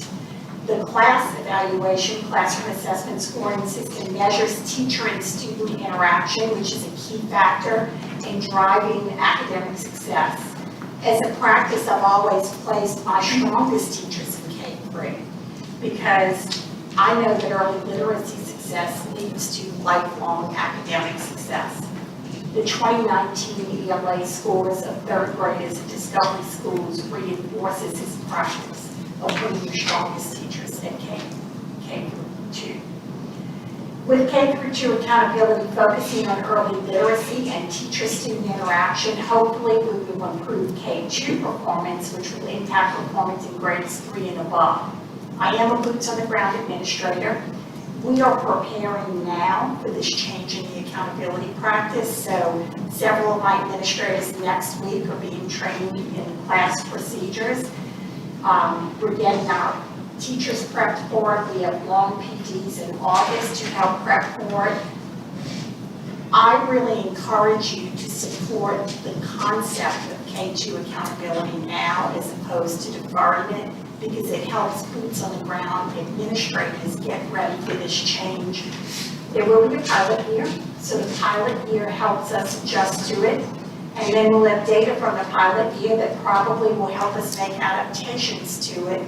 But I really urge you to support the K-2 concept now rather than deferring it. Thank you very much. Thank you, Dr. Glazer. Mr. Billboard, welcome. Mr. Chairman, committee members, So, A question before with we regard, sorry. this is for Dr. Glazer? With regard, no, it's from the superintendent, but with regard to the pilot that was mentioned, Ms. Glazer, deferred on this item will not defer or affect negatively the pilot program. No, we have built in that additional learning.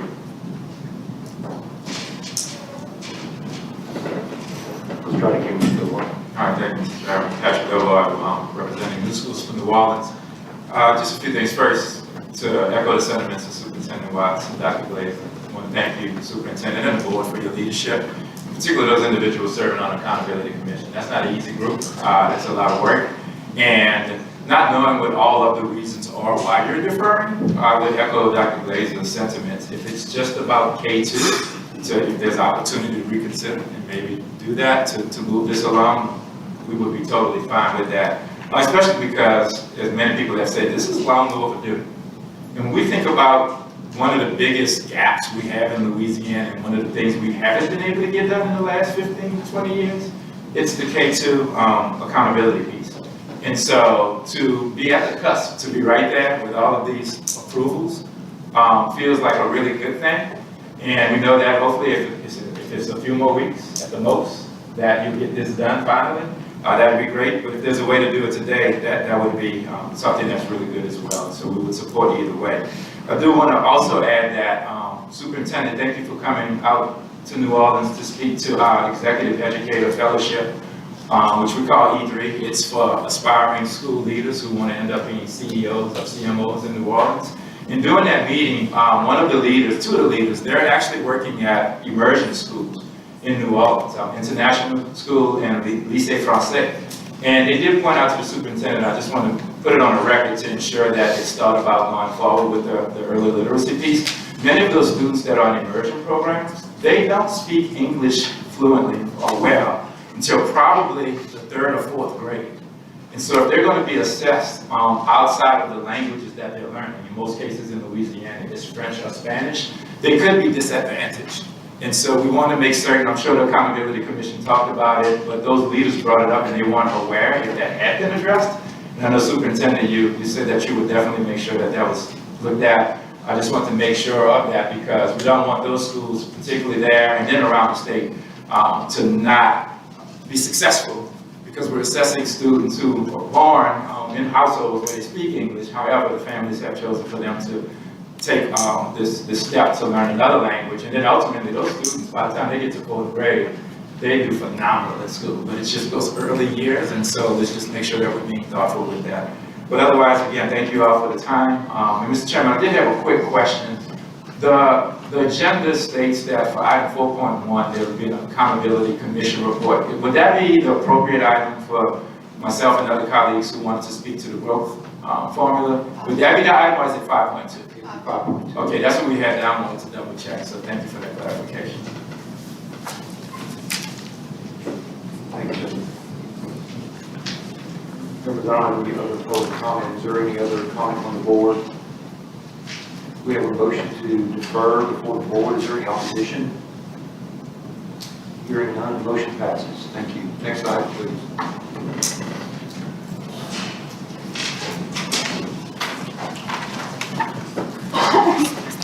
The next item is on page 179, item 4.1, consideration of an update report regarding the Accountability Commission. The department's recommendation is to receive the minutes of the meeting held May 3rd, 2021, approve the appointment of Ms. Kylie Martin to the membership of the Accountability Commission, and an amended recommendation to request that an item be added to the August 9th, 2021 Accountability Commission agenda regarding the membership and specifically the addition of a Bessie member to the Accountability Commission. Can I get a motion? Ms. Jones? Mr. Melvin? So we've got a motion to receive the minutes. Any opposition to the motion?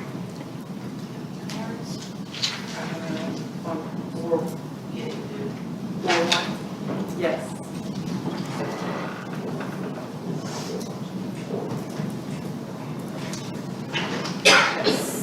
Ms. Davis?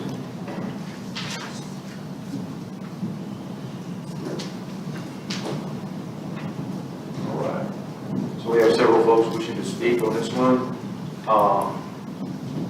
Dr. Patty Glazer, Ms. Karonda Corley, if you would approach the table. And I've got Mr. Dennis Lewis following it.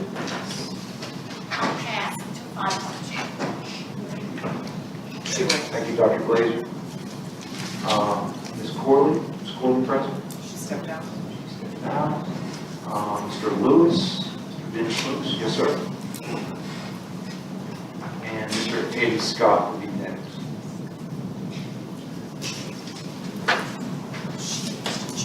Please state your name for the record. Good evening. My name is Dennis Lewis, and my reason for being here today is I'm advocating and representing my kid, Denisha Gray, based on a situation which happened to her in the Orleans Parish school system. I made the front page of the newspaper in my city based on the circumstances in which that, based on a story called Promoted But Not Helped. Well, ever since my kid been in the second grade, before we left home to Hurricane Katrina, my kid was discovered with ADHD and bipolarism since the second grade. However, we went through the format to get things that she needed that was implemented, things such as 504, and she was able to establish herself in Houston, Texas. 2010, we came home and we entered a school called Mary J. Coghill, and I was always abruptly erupted with the principal itself based on trying to get my kid up to status based on things that she needed. However, what they did was they actually gave her a 504. But when I sat down at home and read the directions with her, I found out she couldn't go past the directions. So what I did was I continued to have each conversation, not only me, but my kids, social worker, psychiatrist, social worker. We continue to have these meetings with the principal, pushing to get her the next step, which will be an IEP. But however, what happened in those circumstances was when we got with the principal, she just kept ignoring the situation. And so finally, she got an opportunity to make up her mind to decide that to give me the paperwork to sign. I signed the paperwork, and throughout her career, nothing happened. I stood on the front line, constantly chasing her to get this implemented, but she didn't. So however, based on her circumstances, when it came down to what happened on the end of her career was she absolutely took the LEAP test twice, failed it both times, and was accommodated by giving her a waiver to go to high school. So what happened was they had this counselor, his name was Mr. Williams, and what happened was I took the information over to the next level, which was the high school, McDonald's number 35. And when we got to that particular school, the first attempt to try to get a recognition to what happened in this situation was this. We had her 9th grade teacher actually got a glimpse of based on what he thought that was happening with her at the time that he was with that time that the situation was occurring. And what happened was is that he noticed that she had somewhat of behavior problem, so he used to keep her in detention. But the thing is, Mr. Lewis, I hate to interrupt, we're only have 3 minutes for public comment. If you could remain on the premises for a few minutes after the meeting, we'll have staff specifically address your concern. Okay? Thank you, sir. Thank you.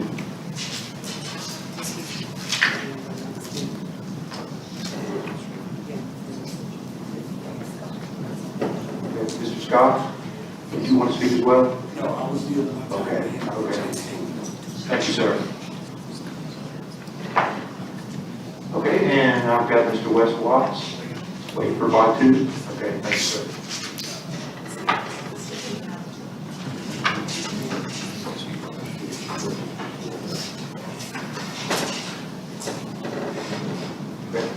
So members, we've got a motion before the board to receive the report. Do I have any opposition to the motion? Hearing none, motion passes. Next item, please.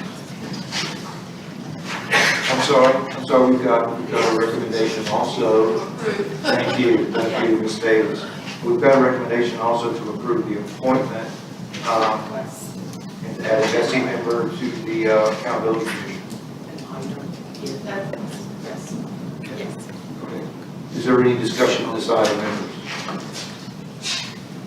Okay, you're none. Can I get a motion to approve this item? Dr. Davis, Ms. Jones? We already have that motion. Okay, thank you. None opposed, motion passes. So we'll pass the ball to Chairman for that appointment. Next item. The next item is on page 189, item 5.1, consideration of revisions to Bulletin 741, Louisiana Handbook for School Administrators, and Bulletin 741, non-public, Louisiana Handbook for Non-Public School Administrators regarding child nutrition programs. The department recommendation is to approve as notice of intent revisions to Bulletins 741 and 741 non-public. Motion, Mr. Rock. Second. Second. Dr. Cody, thank you. Superintendent, any comments on this? All right, members, any comments? No public comment? We got a motion to receive. Is there any opposition? Hearing none, motion passes. The motion is to approve as notice of intent.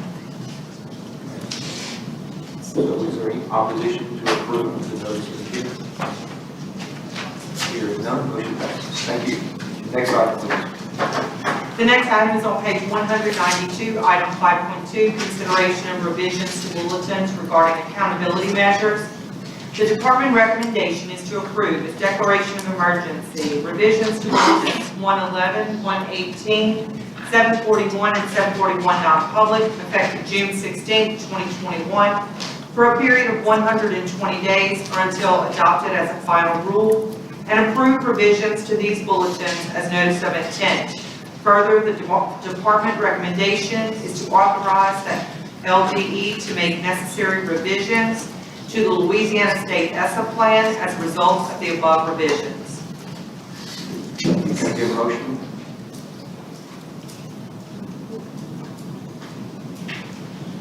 I move for a substitute motion to defer this to a later date. Got a motion, do I have a second? Ms. O'Shea? Members, any comments on this? Superintendent? Yeah, thank you, Mr. Morris. Just again, over the course of the year, we have worked alongside members of the board, members of the Accountability Commission, members of the Superintendent Advisory Council. These two councils being Accountability Commission and SAC, which are BESI approved bodies. We've worked alongside them on these particular issues.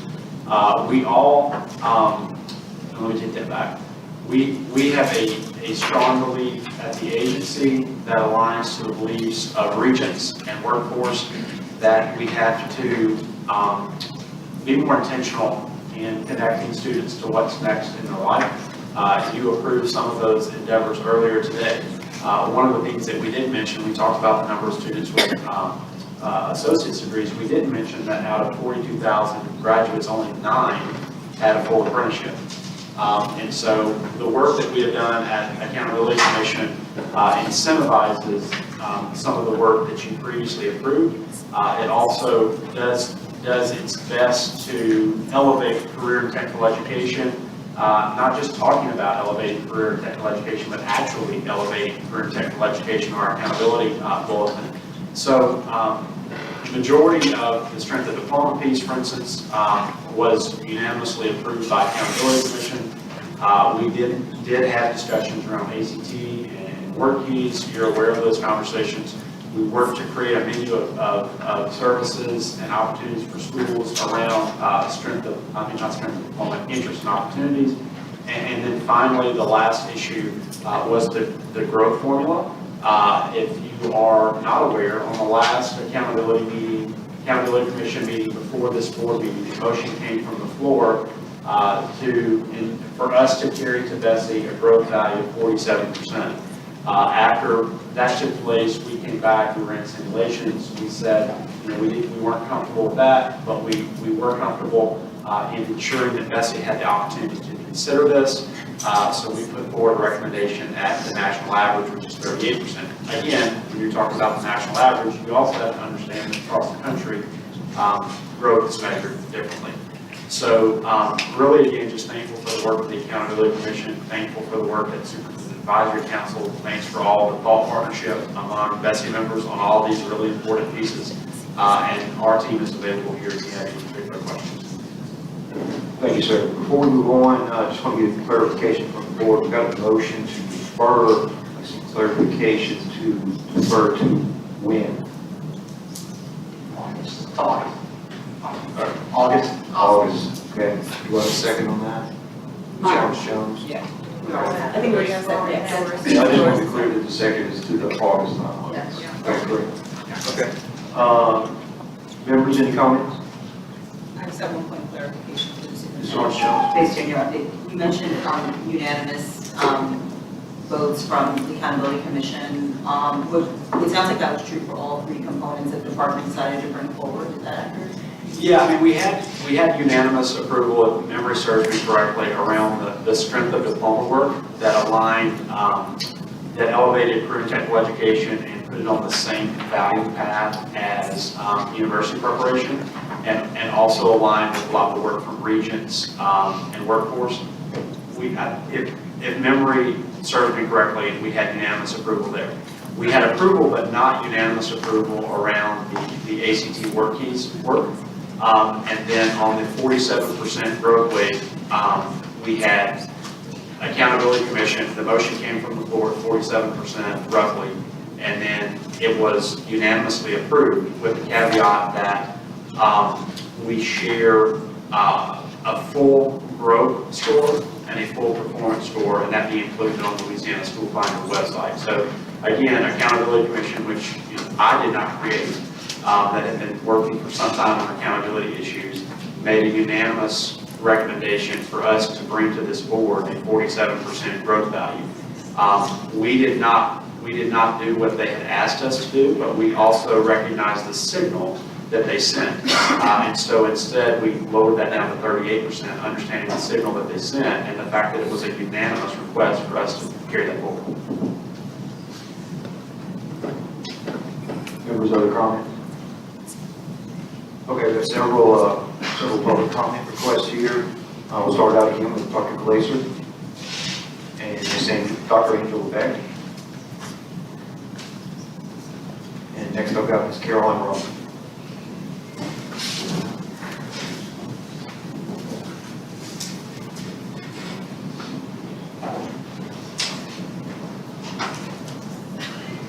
Hello again, everyone. It's been a busy year for the Accountability Commission. I'm proud of the work we've done and the focus of improving K-12 education in the state of Louisiana, not only during this pandemic, but mainly beyond the pandemic. I've already spoken about supporting K-2 accountability. Now I'd like to address the increasing growth scores and kind of tell you my history on it. Several years ago, I spoke to the Accountability Commission against establishing a growth score because I was concerned as an educator that it was just a way to get higher performing schools and scores for schools. My side lost and growth scores were established and were created in place of progress points. At that time, as a 30-something year educator, 30-something plus years in education, I should say, we used to laugh that progress points were unpredictable and were kind of assigned by the progress points gods. We didn't really know where it came from. Now, after using growth scores, after 40-something years of education, we use growth scores as one of our data points for our planning for our students. I understand its value now, and now I'm speaking in favor of growth scores and actually increasing them. So I have done a turnaround in the last 7 years. Again, leaning on my SLP years in training and work, we evaluated each student we saw. We created a treatment plan based on the diagnostic information for that student. We set goals to reach it, and eventually that student would be dismissed once they reach that criteria. We now use the growth scores on a student to set a treatment plan, the way we're going to instruct them in the classroom, where they're starting, and then when they will reach success at the level, at the completion level of the mastery of the LEAD scores. While I firmly believe all students can learn, The rate of learning is often impacted by where they start. So a student starting at grade level will likely progress to the next grade level standards during a typical school year.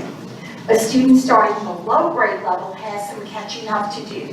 So a growth score indicates a school has done its job progressing the student at least one grade level plus the amount it needs to get to the mastery level of the leap by their 8th grade year. Growth scores give time to the student and the school to master academic achievement over time as it happens developmentally.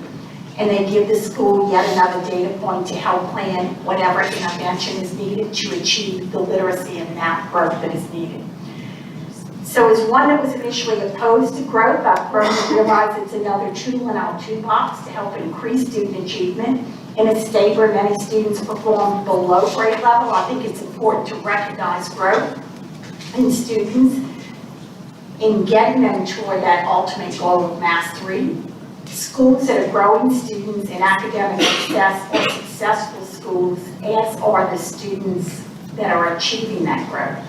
Both should be acknowledged and given appropriate credit. Aldo presented the Accountability Commission with a percentage of growth formulas from every state across the country. We were able to review it in depth. We asked them to come back month after month with more information. As a commission member recommended the 47% growth formula, and the commission agreed unanimously to it. The superintendent, in turn, has recommended a 38% growth formula, more of the national average, which seems to be a great place to land between the current 25% and the recommended 47%. So I urge you to highly consider this recommendation. Thank you. Dr. Labor, I had a question. Given your experience on the Accountability Commission over time, so its evolution where it is today, I've got a serious concern about how we're preparing our students, this generation and the next generation, to compete in a global economy. And so these kids are going to be on the internet at their jobs on remote location competing against people in Singapore, right? It's going to be the global standard. It's not going to be what's best in Louisiana or their backyard or whatever. So that's a very high bar that we need to prepare our students for. So when I look at the two major components, the performance component and the growth component, I recognize them both as very, very important. But I recognize the performance component as where we are relative to that preparedness level for our students to compete in the global economy. And I look at the growth component, it's really how much learning is going on. And the fact that we do need to recognize the people that are doing the really hard work and the moving kids significantly. So I get both components. My question to you is, why don't we have two metrics as opposed to one? What's the really added value of combining the two? I'm not exactly sure of your question. I'll tell you the performance score, I think, does measure outright performance and tells you where that child is today, and I think that's important.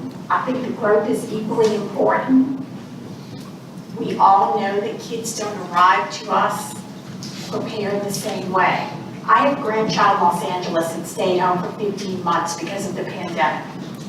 Her teacher is going to love my son and daughter-in-law when she gets back to school in September because she has grown and blossomed.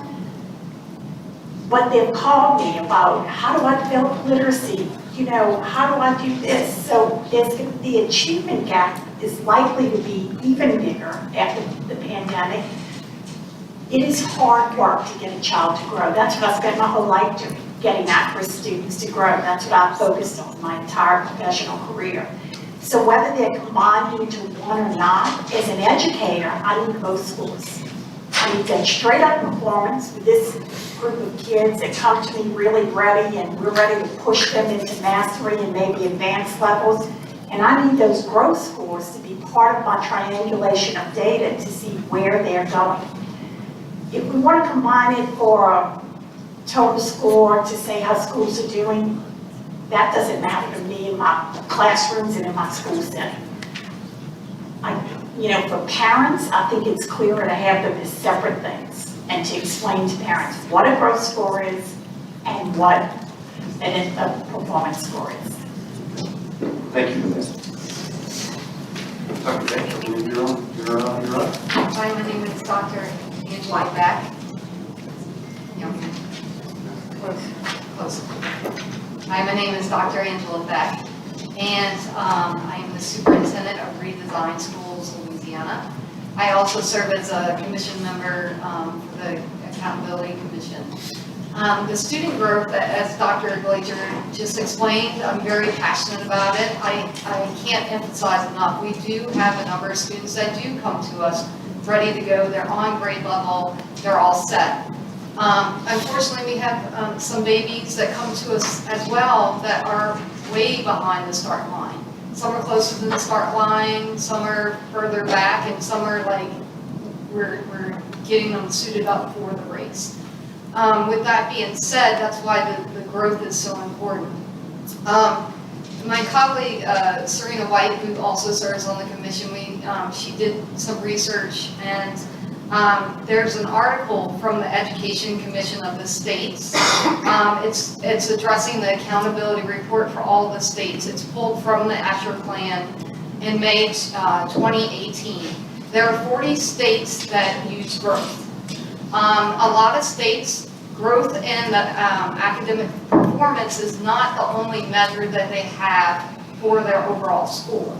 Oftentimes, attendance will be next in, maybe discipline rate. Things like that will also be in the overall score. So when we talk about a national average, it's apples and oranges a little bit because not all states are equal to what we do, if that makes sense. Of those 40 states that use growth, 22 of the states have more progress than what the student achievement rate is. And of the remaining 12 have equal. So there's only 6 states to where student growth is not either equal or more than the student achievement performance. With that being said, I did look at the 38. I'm a math nerd, as you know, and when I put it into the calculator for a student, and I'm talking about students here, I don't want to mix signals, because when I originally discussed this with the Accountability Commission, I really struggled with the fact that students who are underperforming or way behind the start line, no matter how hard they work, it's like they would just be rated an F. So even if they move 2 years in a row, when we use progress index at 25%, they do receive their zeros at the top. The academic index, they're rated a 0 6 times because English and math count twice, so they receive 6 zeros. Where they get to shine is at progress, and then also in the interest and opportunities, if schools are doing right by students. With that being said, again, I don't feel like it's right for a student who's worked 2 years in a row and moved and is still rated zeros all at the top to be rated an F.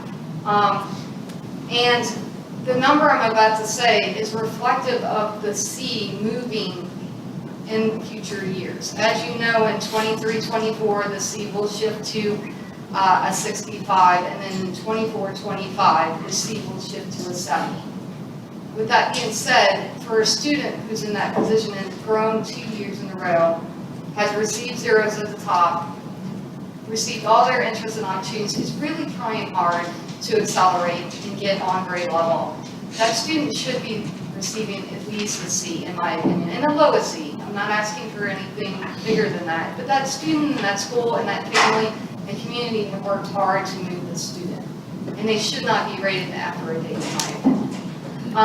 The number that suits this is a 42% for progress index. And again, I'm not mixing how many schools overall where we have A's, B's, D's, and F's. I'm talking about a student who deserves a score in this case. And 42%, 21% at math, 21% at ELA for progress. And again, they have to make this 2 years in a row for both subjects in order to get a 150. It's not easy to do.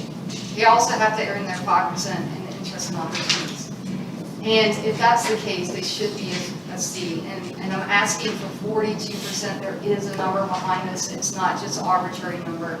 It addresses the needs of our students, our babies who are working hard and are leaving. Thank you. Thank you, Dr. Beck. Ms. Roman? Good afternoon. Good afternoon. Caroline Romer, Executive Director, Louisiana Association of Public Charter Schools. LAPCS, along with our membership, historically have been very active and vocal around adding growth to the formula. We were prepared today to be here not only to support more growth, but to ask for even more than what was being proposed. As Dr. Beck said, we have been very active in Accountability Commission and again feel that growth is an opportunity to take a look at not only the absolute performance, but to also take a look at how students are doing year to year, a same student, and measure if we are moving that child in the direction that we want for them. But we also come to the table today to support the delay. I think that we probably could have come here today and had a grand debate and maybe even gotten 6 votes to pass what was being proposed, but I don't think that's the right thing to do. I think the right thing to do when we are making such a major change that impacts the lives of students, the careers of teachers, and the outcomes of our schools, that it should be greater than 6 votes. It should be Bessie as a whole supporting where we're moving and what we're trying to do.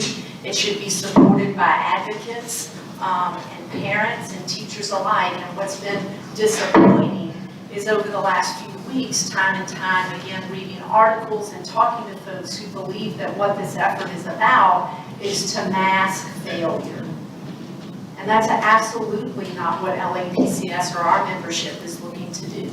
Instead, we're looking to continue to do what we've always done, advocate on behalf of kids to ensure that all children are reaching their full potential, whether that's university or career, that when they exit high school, they are ready to live a great life.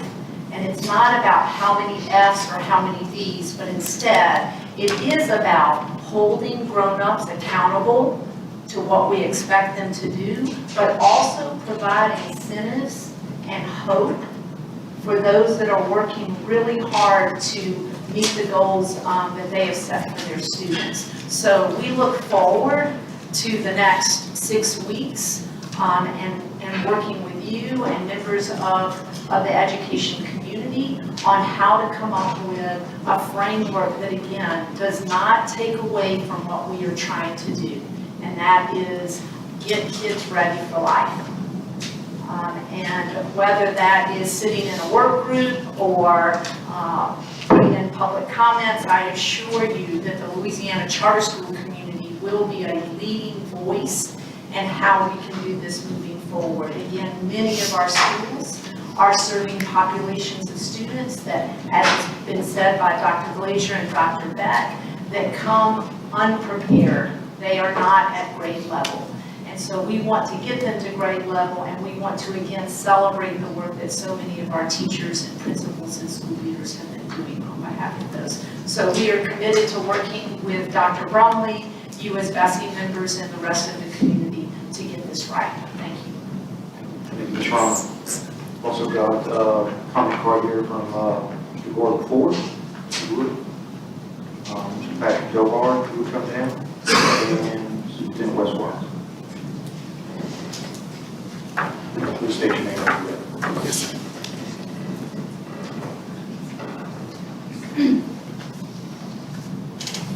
Good afternoon. Good afternoon. I'm Gordon Ford, Executive Director of Lincoln Preparatory School in Grambling, and a member of the State Continuing Education Task Force. Lincoln Preparatory School is to be recognized tomorrow as a champion of dual enrollment by the Board of Regents for higher than average rates of dual enrollment among students of color. Thank you for the opportunity to speak with you today on such a great issue. Thank the board and Superintendent Bromley for all their work. I'm very supportive of most of this accountability proposal, especially the increased reliance on student growth, but I have grave concerns about the ACT Workkeys Index proposal. I am here to agree with you that this should be deferred. The ACT test has been recognized for years as a culturally biased test. Nearly every study has found that the ACT test has a greater correlation with family income and race than with college success. Simply put, controlling for all other factors, wealthy students do better on the test, and whiter Asian students do better on the test. Therefore, any change in policy regarding the use of the ACT test must consider the disparate impact and unintended consequences of such policy changes. The proposed change would disallow the use of the ACT work keys, test scores, for students on a top university diploma track. The College Board equates ACT and work keys scores via a concordance table, so the true purpose of this change is to influence LEA behavior. As such, we must examine all potential outcomes. The department has provided information that LEAs are currently spending more than $1 million per year on work keys testing. This money is spent almost entirely to increase school performance scores. The aspirational goal is that by requiring schools to use only ACT test scores for top university diploma students, it will cause schools to work harder on preparing students for the test. That is one outcome. But what about the 50% of black and brown students who simply do not score above a 17, which is both the national and the state average? Some LEAs will simply push those students into a jumpstart track to harvest those accountability points. So the bottom line is this: the proposed change will reduce the number of students graduating with a top university diploma and reduce the number of students going to four-year colleges, particularly black and brown students, and particularly at HBCUs. Our outsized focus on the ACT does a disservice to students of color, in particular economically disadvantaged students of color. The department pointed out that nearly 7,000 students missed out on TOPS solely because of ACT scores. Recently, a Superior Court judge in the state of California ruled that the continued use of ACT scores for college admissions and scholarships violates the 14th Amendment equal protection rights of economically disadvantaged and disabled students. I would like to know the racial and socioeconomic and disability breakdown of those 7,000 students that didn't receive TOPS. That information could tell us whether we're violating the 14th Amendment rights of our graduates. Finally, the department says that the ACT Work Keys Index measures readiness. If so, maybe we should call it the Post-Secondary Readiness Index and recognize other measures of readiness beyond ACT tests. At Lincoln Prep, 9 of our 2021 graduates, representing nearly 25% of the class, earned an Associate of General Studies degree. However, under the proposed policy, 5 of those students would earn 0 points for college readiness because they do not have the required ACT score, despite earning an associate degree from college. Thank you, Mr. Ford. I do have a question for you. Yes, sir. I appreciate your comments. Is there anything this board can do to help prepare black and brown students to take the ACT? Sir, I'm just not sure. Everything that I know to be done, I've worked at Grambling State University and at the high school level, and it is a nationwide trend. Even Louisiana right now matches the national average, which is 17 for black students.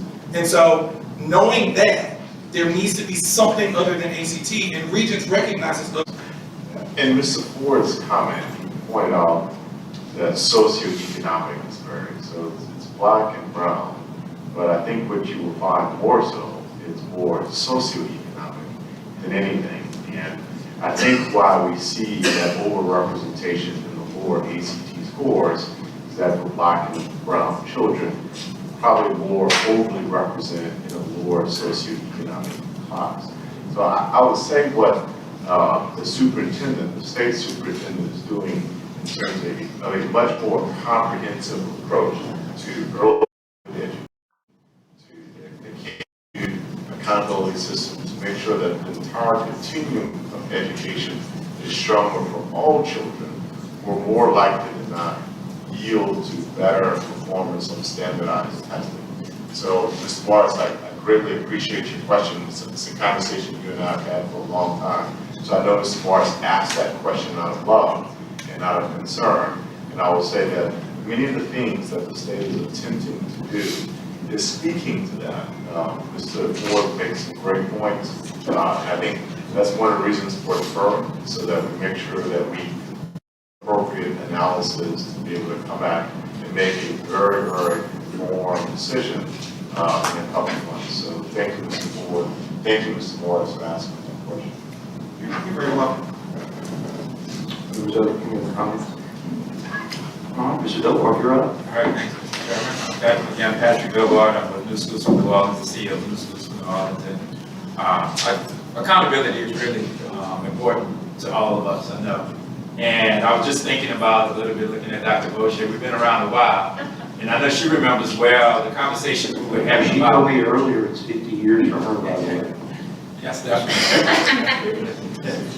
We were talking a lot about when the accountability system first got started. I remember in this room, individuals were talking about whether or not, approaching basic and basic.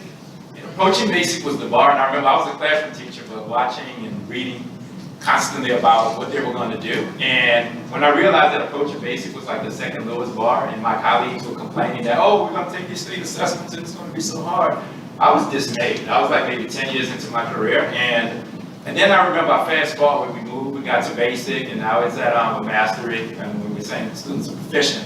I remember riding with the former Speaker of the House, Joe Salter, in northern Louisiana, rural Louisiana, and we were working on getting the letter grade system created for Louisiana. We had like a star system, is what I would call it. And I remember being with Speaker Salter, and I looked at a school, and I said, Speaker Salter, look at that school. They got a sign on it that says, home of the 2-star school. I said, do you think they're going to put up a banner when it says home of the D school? And he said, well, Patrick, this twang, you got a great point there. We worked and we got that done. And the reason I bring up these two stories is because we've come a long way in Louisiana with accountability.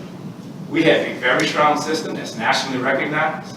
We provide parents with clear information, accurate information on the performance of schools. We have growth metrics. We've learned.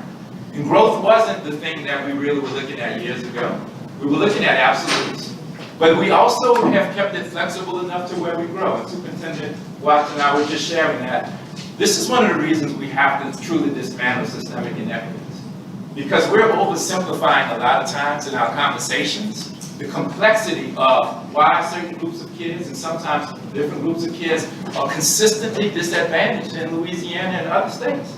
And so with that in mind, I just want to point out that in New Orleans in particular, we've done a lot since 2012 to not talk about equity, but do the work around equity. And I'm proud that we have an equitable funding formula in New Orleans. I'm proud that our existence for our schools in New Orleans depends upon them moving kids. And that's why we wholeheartedly support a larger growth mechanism, but it also has to be very well thought out. And what we're hopeful is that people understand that, particularly in New Orleans, our school leaders are not focused on getting extra SPS points or having their schools look like they are higher performing. And they're also not looking to have like less DNF schools just as their goal, like they want to mask something. So if you've heard that, or people have told you that, or people are thinking that, I'm here to tell you on behalf of the people that are serving over 45,000 students in New Orleans, that's not the case. That's wrong for people to even think that or suggest that. The goal that we have in New Orleans and around the rest of the state is to improve academic outcomes for students and life outcomes. That's the bottom line. And so what you're working on in the Accountability Commission, with the Accountability Commission, we want to make sure that we have letter grades for our schools, or we have our school performance scores, but we also want to be progressive with the times to make certain that growth in other measures, not just growth, there are other measures that can determine whether or not a school is quality in moving kids ahead. And we task you and the commission with figuring that out, but having thoughtful conversations is extremely important. And so, again, on behalf of educators in New Orleans, we're excited and inspired by the accountability. The K2 accountability system, as I mentioned earlier, is what that. We can and should do more to recognize extraordinary growth in schools. And so with all of these changes, we know that it's equally important for us to put this information out there. We invite you to take on the challenges. We invite you to take on the feedback. If you have to put a committee together, I would volunteer folks on my team who are way more knowledgeable than I, but I would be glad to help bring people and bring some experience to that, to try to get this done in a timely manner, but in a thoughtful way where we're being extremely inclusive. And so we look forward to working with you all. Again, we will heartily support maximum amount of growth that we can add to the formula, but we also want to continue to be progressive. And just think back. It hasn't been over maybe 20 or so years. And people thought approaching basic was too hard. Think about that. With that said about educators in this state, where in this room there was definitely strong conversations about whether that was the right thing to do. So be proud of how much we've progressed, but also know that we still have to be more creative, more honest, if we're going to continue to really break the systemic inequities that have plagued us for too many generations. So thank you for your leadership and your time. Thank you, Superintendent Watson. Thank you, Mr. Morris. On behalf of the superintendents across the state, we also support this proposal, but we also support the idea that the need or the desire for more discussion. And eloquently spoken by Ms. Romer, Mr. Dovard, and some of the things that they said, I would echo some of those thoughts. But I would just say, the only thing I would say is, for a student to be successful when they leave us, there are three components to that. What they know, which is what the accountability system measures, what they can do, the skills they have, the ability to work with others, the ability to work when things don't go well, that academic grit, and then what kind of... Thank you, sir. Is there any further discussion? All right, hearing none, we have a motion to defer until August. Is there any opposition to the motion? Hearing none, motion passes. Next item, please. This concludes your agenda.